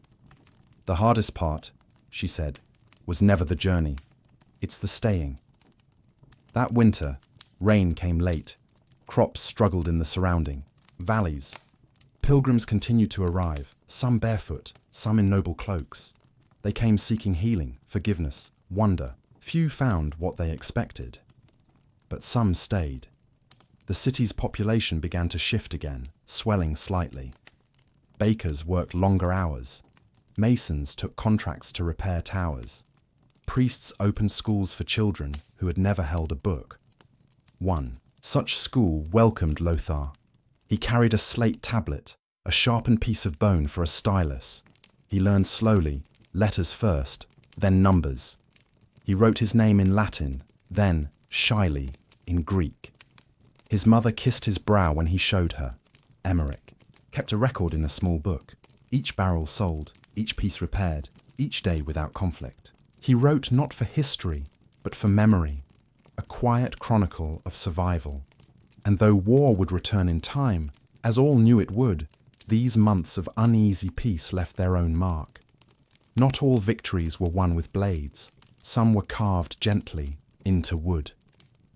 Some were sewn into cloth. Some were whispered in bedtime prayers, and some lived in the hearts of those who had once followed the cross not for gold, but for grace.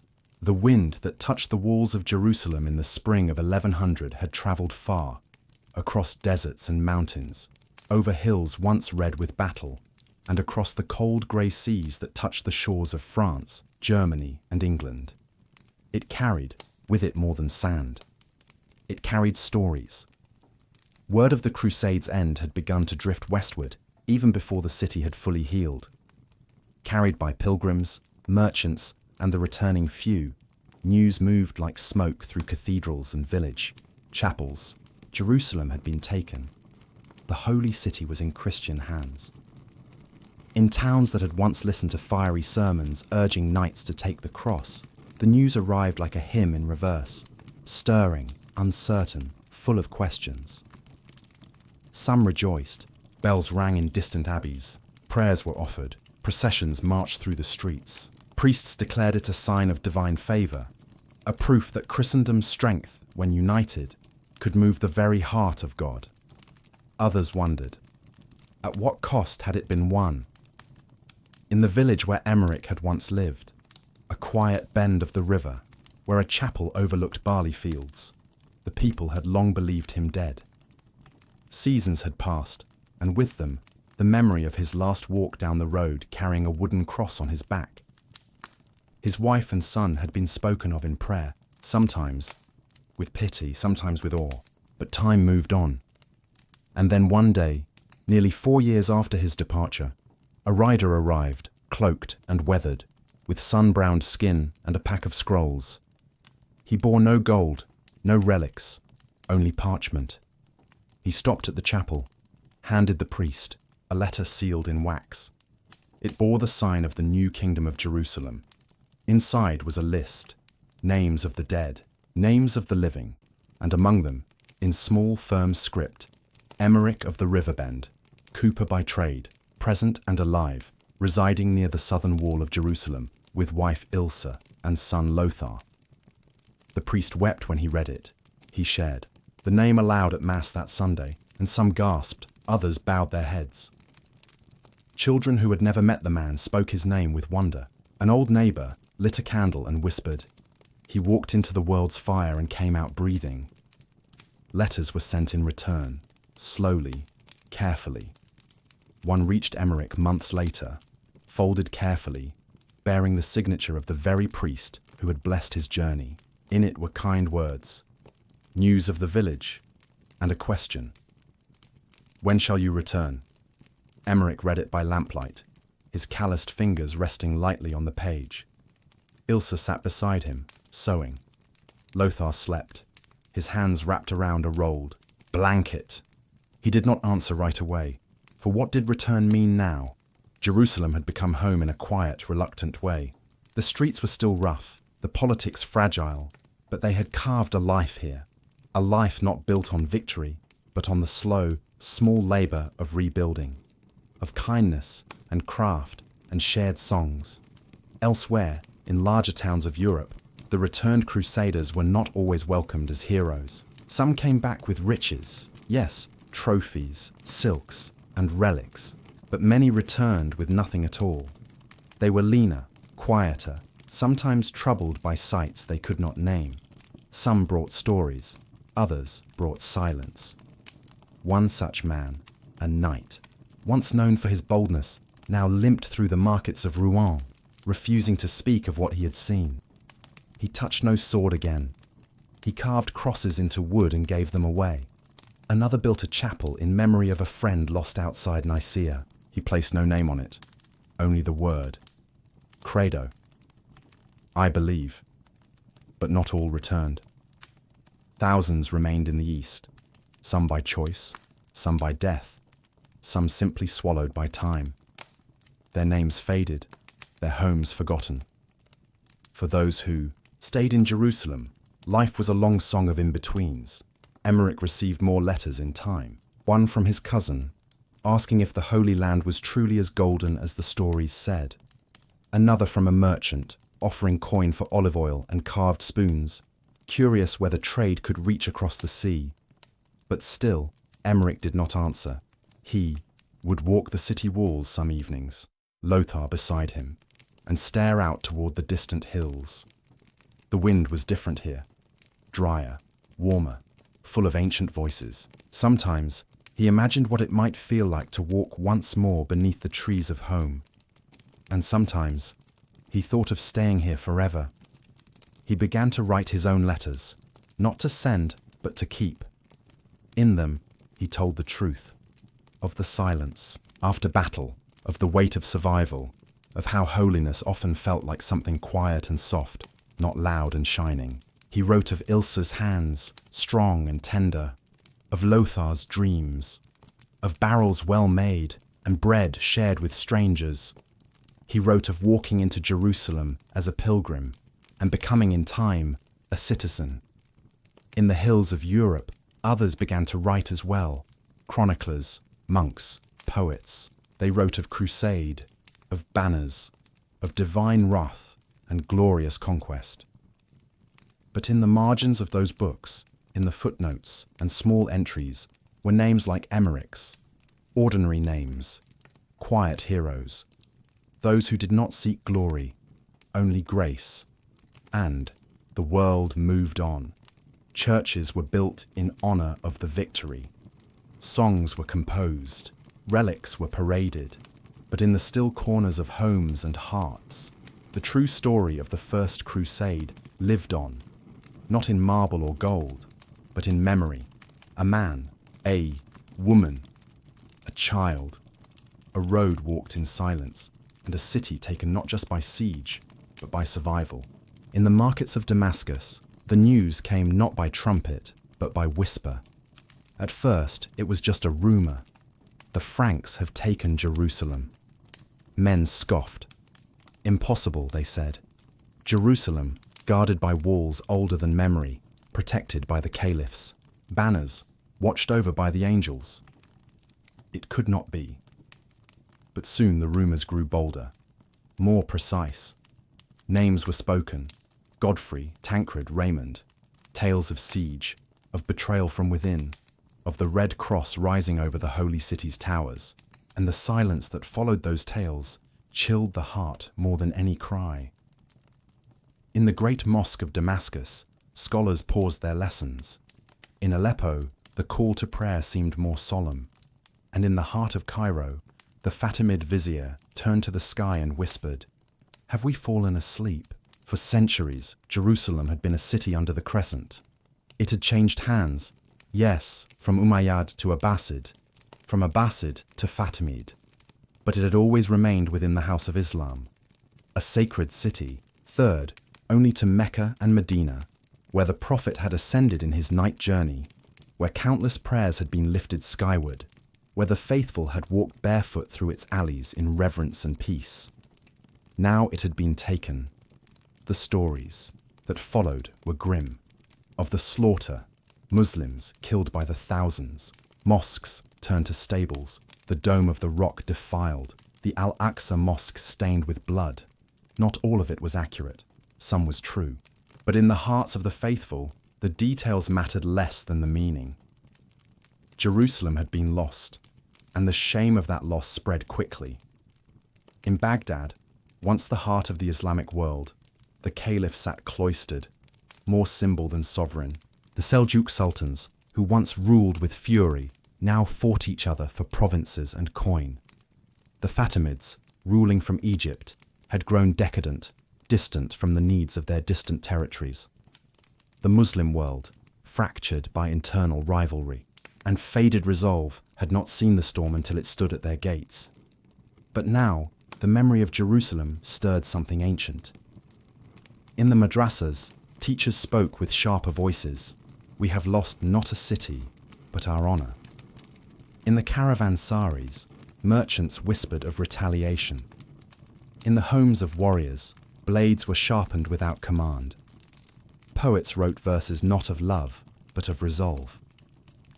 One such poet, in the outskirts of Hama, wrote, "O Jerusalem, jewel of the Prophet's path, we hear your silence louder than your call. And though your minarets lie shrouded now, we vow by prayer and steel they shall not fall." For many, it was not the conquest that shocked them. It was their own unpreparedness. The Franks had come not just with swords, but with belief, with unity forged by fear and vision. The Muslim world, though rich in scholars, in cities, in culture, had become lax in watchfulness. The armies of Egypt had failed to anticipate. The emirs of Syria had failed to unite. And now the house of peace had been breached. In Damascus, preachers began to speak of jihad, not simply as a struggle of the soul, but as a defense of land, of faith, of honor.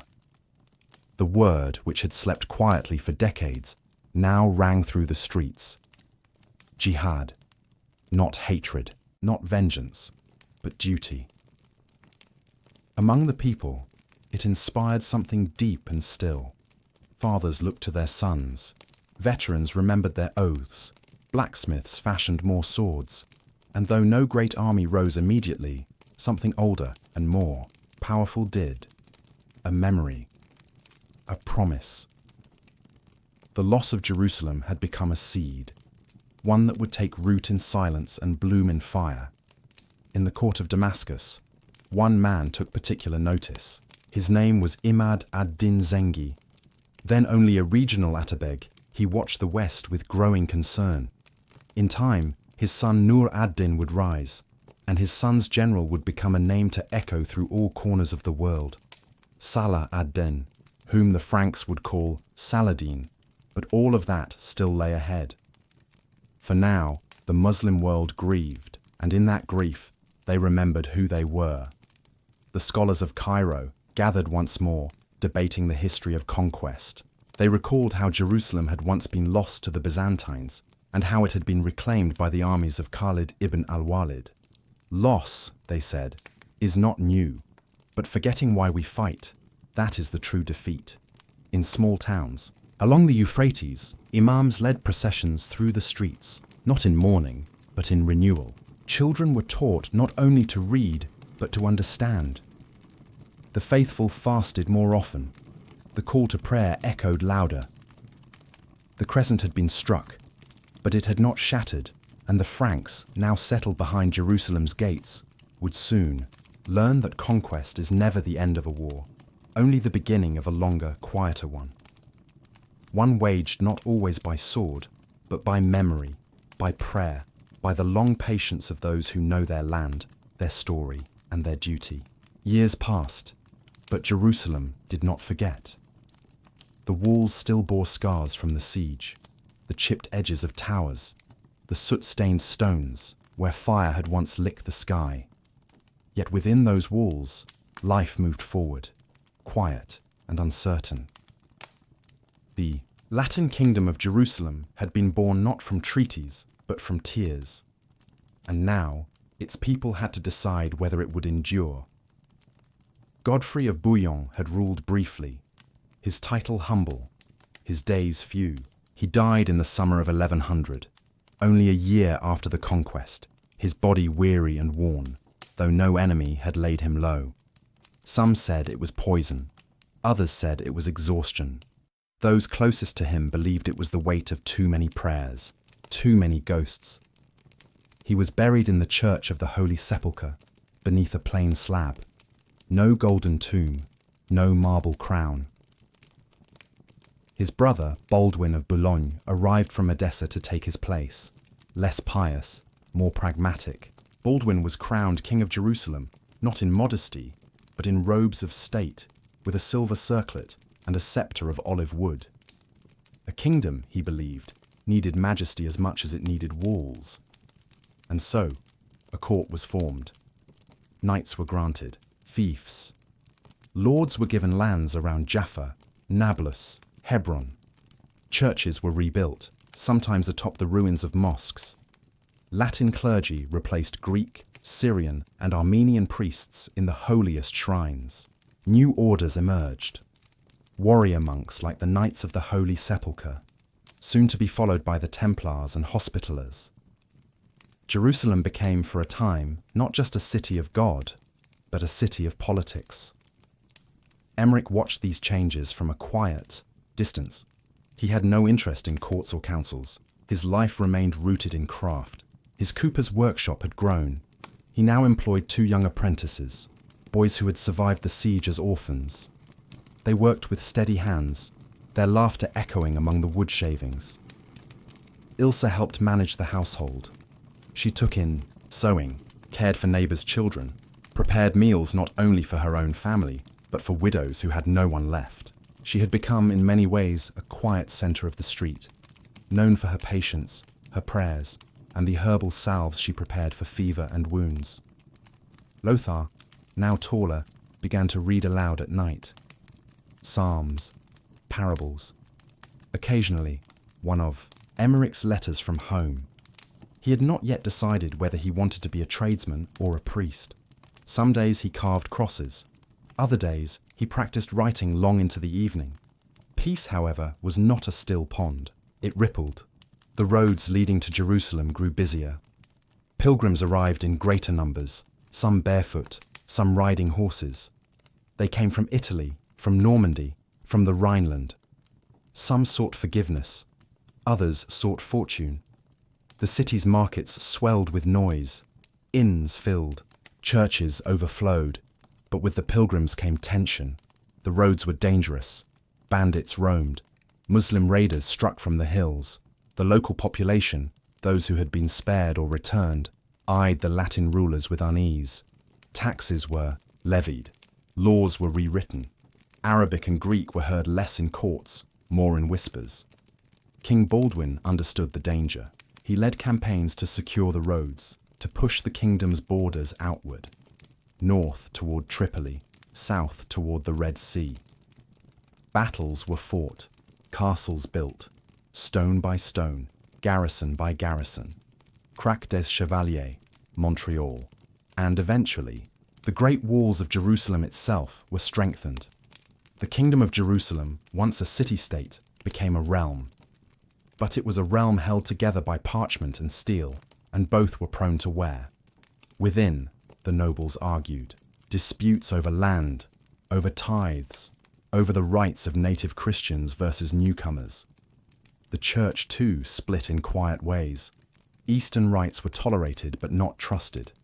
Armenians, Copts, Nestorians, they were given places to worship, but often at the cost of autonomy. Emmerich saw little of these things directly, but he felt their effects. Prices rose, coins changed. Rules about market days, guilds, and trade routes shifted with each edict. One day, he was told he needed a seal to sell his barrels. Another day, a tax was placed on all wooden goods leaving the city. Still, he endured. Because, beneath all the crowns and quarrels, people still needed water, still needed wine, and the barrels to hold them. But the wind was changing. In the north, the Muslim world stirred. Nur ad-Din had risen in Aleppo, gathering fractured emirs under his banner.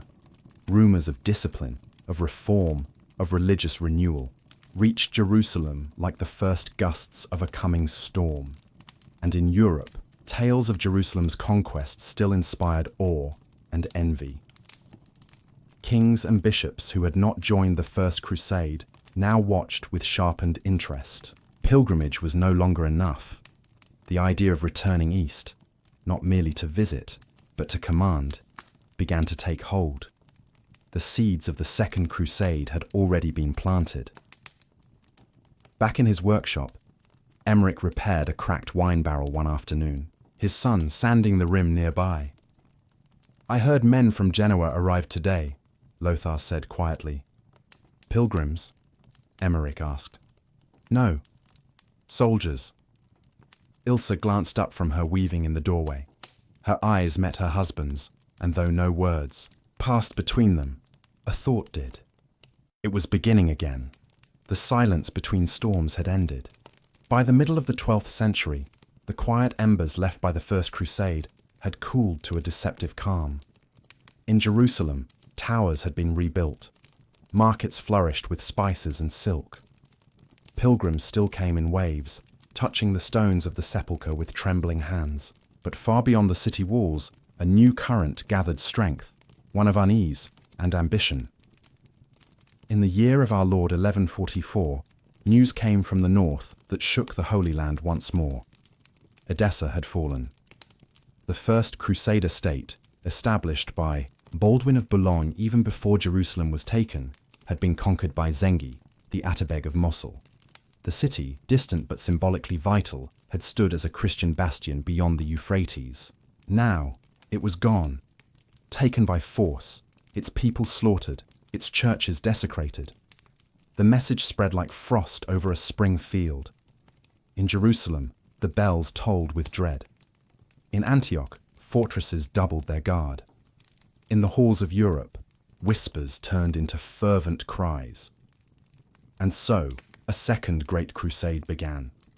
Not as a grassroots pilgrimage of farmers and knights, but as a royal endeavor. This time, kings would take the cross. Louis VII of France was the first to swear his vow. At Vézelay Abbey, he stood beside the towering Bernard of Clairvaux, the famed abbot whose sermons could quiet any crowd. Before a mass of nobles and clergy, Louis vowed to reclaim Edessa, to restore what had been lost, and to defend the Holy Land anew. The crowd wept. Banners were lifted. Once again, the cross was sewn onto tunics, not in quiet dread, but in ceremonial splendor. Soon after, Conrad III of Germany followed suit. His army would march from the Rhine, through Hungary, across Byzantine lands, and into the crucible of the East. Yet the Second Crusade was not like the first. It was heavier, more political, less driven by raw faith, and more tangled in diplomacy, in logistics, in the expectations of royalty. With kings came bureaucracy, with nobles came demands, and with both came the pressure of spectacle, of being watched and judged. In Jerusalem, preparations began. Queen Melisende ruled now, daughter of King Baldwin II, and one of the few women of her time to hold true power in Christendom. Wise, graceful, and cautious, she saw what the arrival of two great kings might mean. Not only protection, but complication. Emmerich, now older and greyer, stood in the marketplace as news of the approaching armies arrived. His hands still bore the strength of work, but his back ached more than it once had. Lothar, now nearing manhood, spoke Latin and Greek fluently, and sometimes acted as a scribe for local priests. Ilse managed a shop of her own now, selling woven cloth to pilgrims and locals alike. The news unsettled them. "It begins again," Emmerich said one evening, staring at the candle on their table. "But not like before," Ilse replied. "These are kings, not carpenters." "Which is worse?" he asked, and the question hung there, unanswered. The royal armies began to arrive in the east by 1147. First Conrad's Germans, weary from an arduous march through Byzantine lands, their numbers thinned by hunger and ambush. Then Louis's Frenchmen, delayed but proud, trailing behind with carts of equipment and chaplains, standards fluttering in the sea breeze.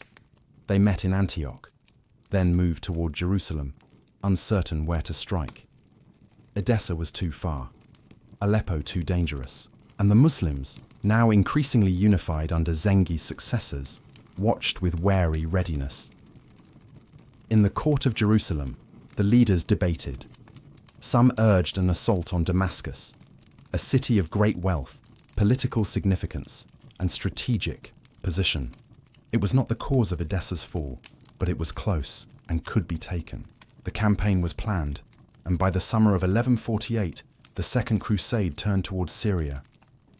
Emmerich watched the knights ride out again, just as he had years before. The clang of armor, the raised banners, the tired hope behind each eye. Lothar wanted to follow, at least to the edge of the city, but Emmerich held him back. "You've seen the end of war," he said quietly, "not just the beginning." The campaign against Damascus was a disaster. The kings bickered. Supplies ran low.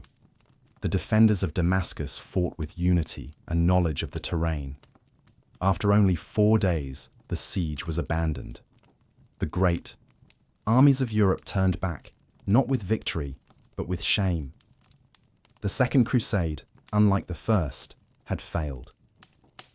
It left no kingdom, no glory, only tension. Conrad returned to Germany in silence.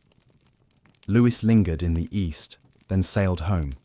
The people of Jerusalem, once hopeful, now whispered with uncertainty. Had God turned his face? Had pride undone faith? Emmerich did not ask such questions aloud. He returned to his barrels, to his son, to his wife's quiet smile, to the rhythm of living. But at night, in the soft breath of wind through olive trees, he sometimes heard the distant murmur of horses on stone, and remembered that, even in the city of peace, the road of war was never far. When the ships bearing King Louis of France and his weary knights reached the shores of Marseille, there were no songs to greet them. The harbour, usually buzzing with cries of welcome, stood strangely quiet. Fishermen stared from their boats. The priests who had blessed the voyage years before now stood with eyes lowered. Bells rang, but not in celebration. The Second Crusade had failed, and all of Christendom felt it. In the cold stone halls of monasteries, monks lit candles not in joy, but in mourning. In village churches, pastors preached not of glory, but of humility. At royal courts, the nobility gathered to hear firsthand what had gone wrong, and found themselves uneasy with the answers. It had been, in many ways, the most well-funded, well-organized, and prestigious crusade ever launched. 2 kings had led it, dozens of bishops, hundreds of noble houses, thousands of ordinary souls. And yet, it had ended with the bitter retreat from Damascus and the question on every tongue: had God turned his face from them? In France, King Louis VII returned to find his kingdom strained, his treasury depleted, his authority questioned. Some blamed the Byzantines, others blamed the Muslims. A few, more daring, blamed Louis himself. But the most troubling voices of all whispered a deeper doubt. Perhaps the crusade had never been God's will. In Germany, Emperor Conrad III faced similar tensions. His reputation had suffered. His soldiers, what few returned, brought home only stories of hunger and death. And though the banners of Christ still flew in church naves, they no longer fluttered with quite the same pride. The church, too, felt the tremor. Bernard of Clairvaux, whose sermons had once stirred entire cities to action, found himself the subject of murmurs. His words had led kings into the East, and they had returned with nothing but shame. In response, Bernard did not lash out. He retreated. To the Abbey of Clairvaux he returned. His great plain monastery nestled among green hills, wrapped in silence and stone. There he fasted, he prayed, and he wrote. Not defenses, but meditations. The will of God, he penned, is not measured by our success, but by our striving toward his truth. The kingdom we are called to seek lies not in soil, but in spirit. Others took note. A shift began, small, but unmistakable. Where once crusading zeal had driven Europe's nobility to take the cross with sword in hand, now many turned inward. Pilgrimage returned to its quieter roots. More sought out monasteries, chapels, caves. The idea of fighting for God remained, but it grew layered, more personal, more spiritual. This was the beginning of a different kind of devotion. In abbeys along the Loire, new forms of prayer developed, focused on inner stillness, contemplation, the imitation of Christ's suffering not through battle, but through simplicity. The writings of the Desert Fathers were translated anew. The teachings of Benedict, once taken for granted, were revived with deeper reverence.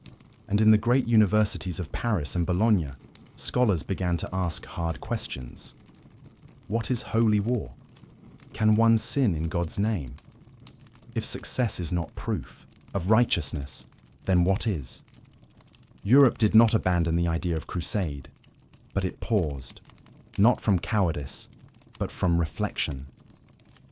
The peasants in small villages, those who had watched their sons depart years earlier, now planted their fields, with quieter hope.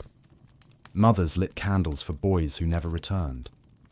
In the evenings, hymns were sung not of conquest, but of mercy. In stained glass, the imagery began to change. Less of swords, more of saints in prayer. Even kings grew wary. Louis VII, once eager to bear the cross, now commissioned chapels dedicated to Mary, to penance, to sorrow. One such chapel, built near Chartres, bore a single phrase above its door: "Blessed are the meek." Yet not all quiet was peace. Along Europe's borders, new fears stirred. The Moors still held Spain. Pagan tribes resisted baptism in the Baltic.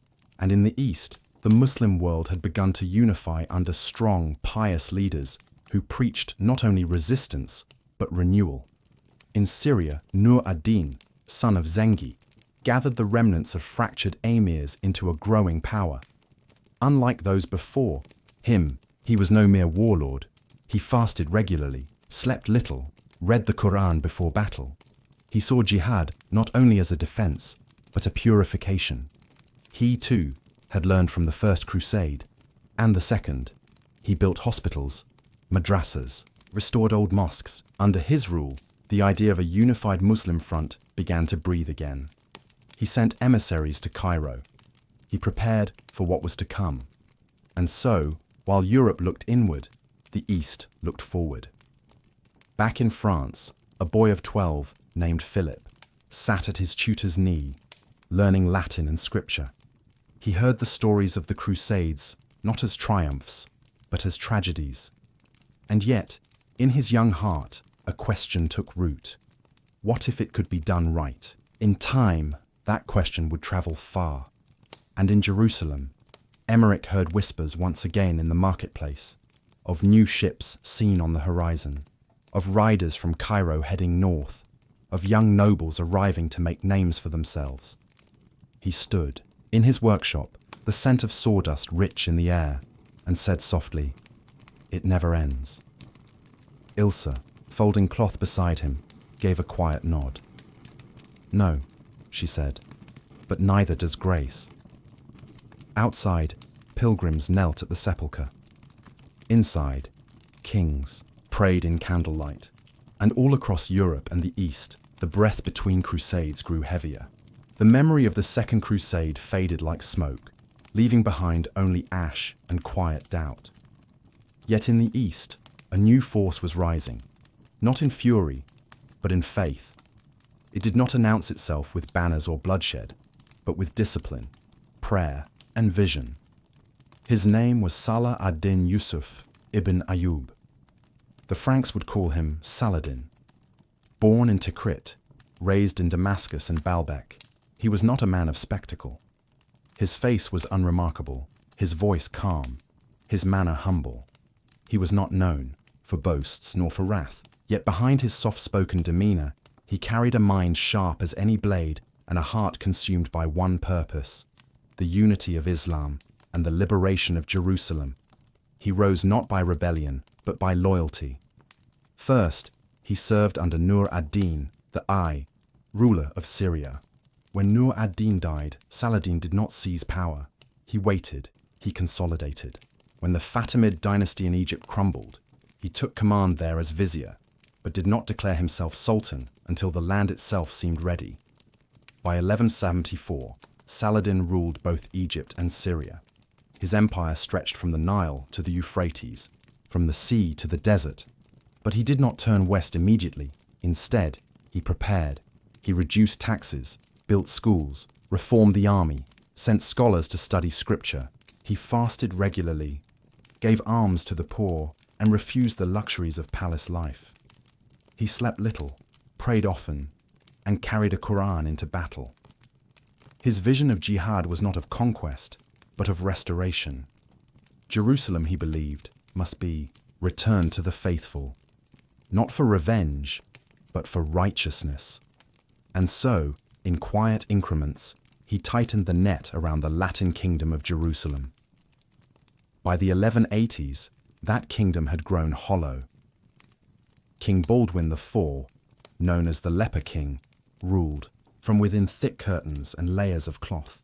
His body failed him, even as his mind remained clear. He was wise, kind, respected. But his illness left him unable to lead armies or bear children. Power shifted to his advisors, then to his sister Sibylla, and finally to her second husband, Guy of Lusignan, a man of ambition and little caution. In 1187, Saladin's patience ended. The spark came at a place called Hattin. A Frankish noble named Reynald of Châtillon, known for his cruelty, broke a truce and attacked a Muslim caravan. Among the travelers were Saladin's sister and several scholars. Saladin demanded justice. Guy of Lusignan refused to reprimand Reynald. War was now inevitable. Saladin gathered his forces and crossed into Galilee. He moved swiftly, decisively. The Franks responded, marching from Jerusalem with their full host, knights, footmen, Templars, Hospitallers, and nobles. They met at the Horns of Hattin, a dry hill above the Sea of Galilee. The Franks had no water. Saladin surrounded them, set, the grass ablaze, and waited. The Crusader army withered beneath the sun, their throats dry, their strength gone. On the second day, Saladin attacked. It was a slaughter. Most of the Crusader leaders were captured. Reynald was executed personally by Saladin. Guy of Lusignan was spared, offered water, and taken prisoner. It was the end of an era, with no army. To resist him, Saladin turned toward the holy city. He approached Jerusalem not with fire, but with solemnity. He sent word to the city's defenders, offering peaceful surrender. They refused. So he laid siege. But this siege was different. He limited bloodshed. He avoided desecration. After a short struggle, the city yielded. It had been held by Christians for nearly 90 years. Now, it returned to Muslim hands. On October 2nd, 1187, on the very day Muslims commemorated the Prophet's night journey, Saladin entered Jerusalem. There was no mass slaughter, no sacking of churches. Instead, ransoms were arranged for civilians. Churches were protected. The Dome of the Rock was cleansed and rededicated, its golden dome rising again above prayers in Arabic. Even those who had lost their homes could not help but feel awe at the mercy shown. In Europe, the news struck like a thunderclap. Jerusalem, Jerusalem had fallen. The city won at such cost. The very heart of Christian devotion in the East had been surrendered. Bells rang in mourning from York to Rome. Monasteries fasted. Kings wept. Pope Urban III, upon hearing the news, died of shock within days. But from that grief, new fire was born. Pope Gregory VIII issued a call unlike any before. Not just nobles, not just knights, but kings. The Third Crusade was proclaimed.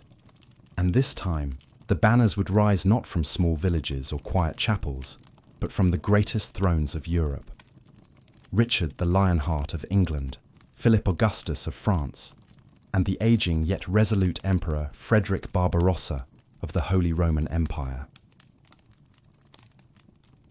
They would march not for gold, not even for power, but for what had been lost: the sacred stones of Jerusalem. Back in the city, Emmerich stood beside the northern wall, now repaired under Saladin's engineers. He wore no cross, nor crescent, only age and memory.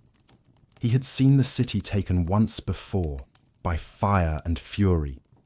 Now he had seen it taken again, by patience and principle. And he wondered, as he looked out over the rooftops, which would last longer, the sword or the mercy that had spared it. The news of Jerusalem's fall in 1187 rippled across Europe like thunder rolling through a cloistered valley. It struck the cathedrals and palaces, echoed through village chapels, and echoed in the chambers of power. In towns, people wept at the foot of wooden crosses. In castles, noblewomen stitched new banners in silence.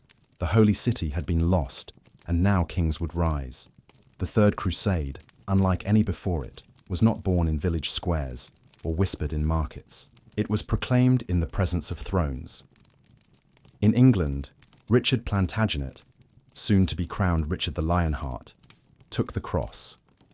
Tall, bold, and relentless, Richard had grown up on stories of his father's defiance and his mother's sharp mind. He was a warrior already, forged in the flames of family rivalries and foreign campaigns. But now, he saw before him a greater purpose. Jerusalem called, and Richard, with all the passion of youth and legacy, answered. In France, Philip II Augustus, careful and calculating, also vowed to go. He was no less devout, but he carried the burden of kingship with a different weight, a mind more inclined to strategy than swords. Still, he knew he could not stand idle while the English king marched east. Together they planned. Their armies would meet at Messina, then sail to the Holy Land. Ships were commissioned, treasuries opened. Ranks were filled with knights, squires, servants, and clerics. It would take months, perhaps a year, but the march was certain. Meanwhile, to the east, a third monarch prepared. Frederick I, known as Barbarossa, the red-bearded, emperor of the Holy Roman Empire. Older than both Richard and Philip, Frederick was a figure of legend even in his own time. He had ruled Germany with iron and vision, crossed swords with popes and princes alike, and brought stability to a realm often torn by ambition. Now in his 60s, he strapped on armor once more, determined to lead by example. He did not sail. He marched. From Regensburg, his army flowed like a river. German knights, Italian footmen, Teutonic clergy, all bound eastward through Hungary, across Byzantine lands, into the high passes of Anatolia. The journey was long, arduous, filled with negotiations and skirmishes. But still, the old emperor pressed on. In the hills near the river Salef, disaster struck. While crossing a mountain stream, Frederick's horse slipped. He fell into the cold, rushing water. Heavy with armor, he did not rise. The Emperor of the West drowned on June 10th, 1190. His death shattered morale. Some of his army turned back. Others marched on, leaderless, until disease and desertion whittled them away. The great dream of a German-led recovery of Jerusalem faded like dust in the sun. Back in the West, Richard and Philip mourned, but pressed on. In July of 1190, the kings arrived in Sicily, where Richard's sister Joan was held captive by the island's ruler. Richard demanded her release and took control of Messina in a fiery display of strength. Philip watched with disapproval, but made no move to intervene. Their alliance, strained from the start, began to splinter. Still, they sailed. In April 1191, they reached the port of Acre. The city, held by Saladin's forces, had been under siege by Crusaders for nearly 2 years. Starvation, disease, and disorganization had plagued the effort. When Richard and Philip arrived with fresh troops and siege equipment, the tide began to turn. Richard, though ill with fever, led assaults personally. His archers rained arrows upon the walls. Siege engines battered towers. Tunnels were dug beneath the stone. And at last, in July 1191, Acre surrendered. But victory brought no unity. Philip, weary and disillusioned, returned to France soon after. He left behind a small force, but the heart of his crusade had dimmed. Richard remained, and now all eyes turned south, toward Jerusalem. The road ahead was hard. Saladin, though bruised, was not broken. He had retreated strategically, preserving his strength. His cavalry still roamed the hills. His cities stood ready, and the land between Acre and Jerusalem remained wild, dotted with outposts, guarded by heat and thirst. Richard knew this. He moved cautiously. From Acre, he led his forces down the coastal road, securing cities one by one. At Arsuf, in September 1191, Saladin struck. It was a fierce battle. The Muslim cavalry circled like falcons, harassing the Crusader lines. Richard held the ranks steady, his discipline tested as never before. At the crucial moment, he led a countercharge that shattered Saladin's flank. Victory was his, but he did not gloat. He knew the road to Jerusalem was still long. In the months that followed, Richard pushed further inland, capturing Jaffa and securing supply lines. But as winter approached, he faced a grim truth. Jerusalem could be taken, perhaps, but not held. The defenses were formidable, the land hostile, and the Crusaders, though strong, were not united. Richard turned back. He negotiated with Saladin, seeking peace. Terms were debated, letters exchanged. At last, a fragile truce was signed. Christian pilgrims would be allowed to enter Jerusalem. The city would remain under Muslim rule. And so, in 1192, Richard departed, having never seen the holy city he had fought to reclaim. Back in Jerusalem, Emmerich stood in the courtyard of a small chapel, listening to the news. Lothar, now a man, read aloud the details of the truce. Ilse, by the doorway, whispered, "So it ends." Emmerich shook his head. No, it pauses. Above them, the bells of the sepulchre rang out, not for conquest, but for peace. And beneath the fading sun, the city waited. Again. The Third Crusade ended not with triumph, nor with tragedy, but with a tired compromise. The kings returned to their thrones, the soldiers to their homes. Jerusalem remained in Muslim hands, yet its gates opened to Christian pilgrims. The holy city, bruised and burdened, exhaled a long breath and waited. No great armies arrived again for many years. The Fourth Crusade, when it came, would never reach Jerusalem.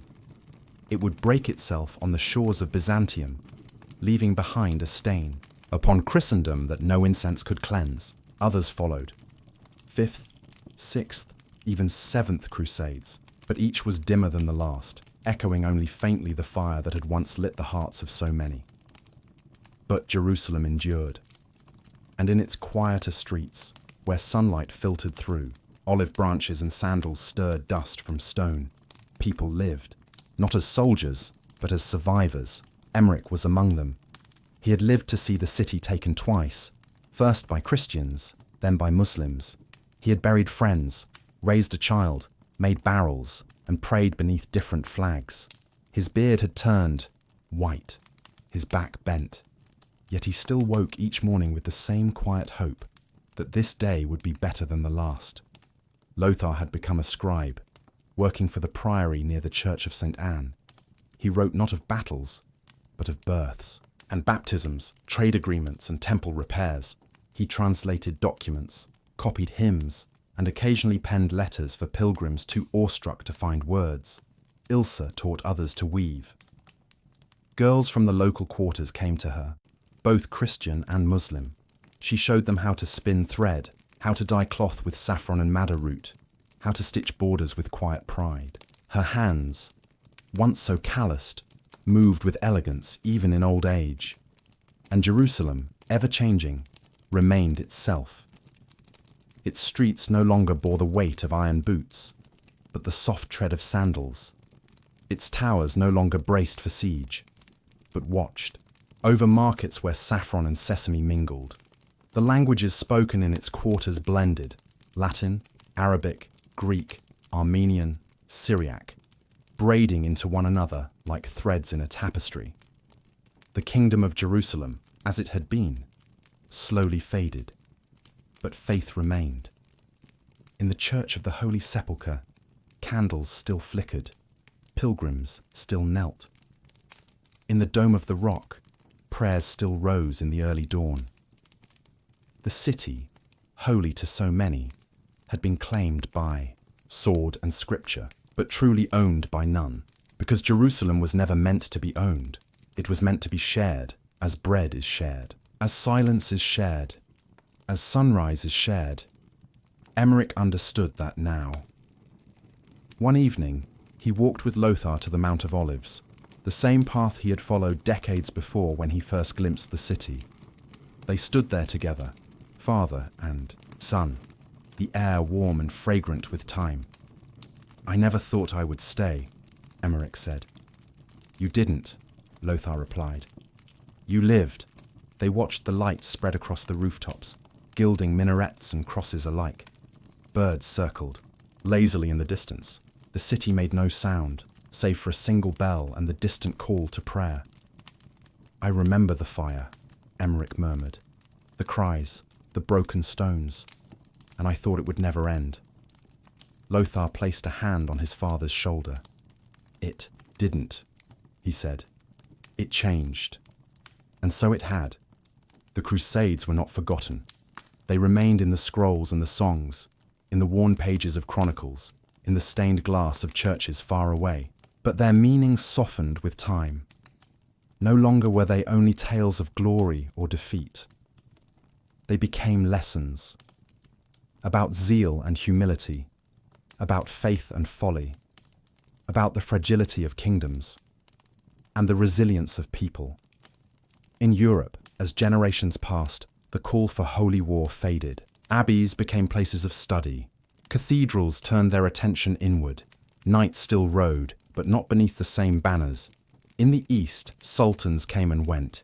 Dynasties rose and crumbled, and Jerusalem passed from hand to hand like a sacred inheritance too heavy for one bearer alone. Yet for those who had lived through it, not in the pages of history, but in the shadows of its stones, the Crusades were not eras. They were seasons, long, painful, illuminating, and like all seasons, they gave way to something else. In the last years of his life, Emmerich wrote his own journal, a simple ledger of memories. He did not record battles or kings. He wrote of meals, shared during sieges, of rain on rooftop tiles, of the way Ilsa once sang to lull Lothar to sleep, of a barrel he made that held together longer than he thought possible. He wrote not of war, but of peace, the kind that grows in the silence after the shouting ends, and when at last his breath grew shallow and the world dimmed around him, he asked only that his body be buried near the garden behind their home. A simple grave, a smooth stone, no cross, no crescent, just his name, Emmerich, pilgrim, cooper, father. Lothar visited often. He would sit beneath the olive tree, book in lap, and read his father's words aloud, and sometimes he would look out at the skyline of Jerusalem, the domes and towers, the quiet smoke rising from chimneys, the sun resting low, and whisper a prayer not for victory, nor for deliverance, but for understanding. Because in the end, that was what the Crusades had left behind. Not just scars, but questions, and in the asking, perhaps peace would finally begin.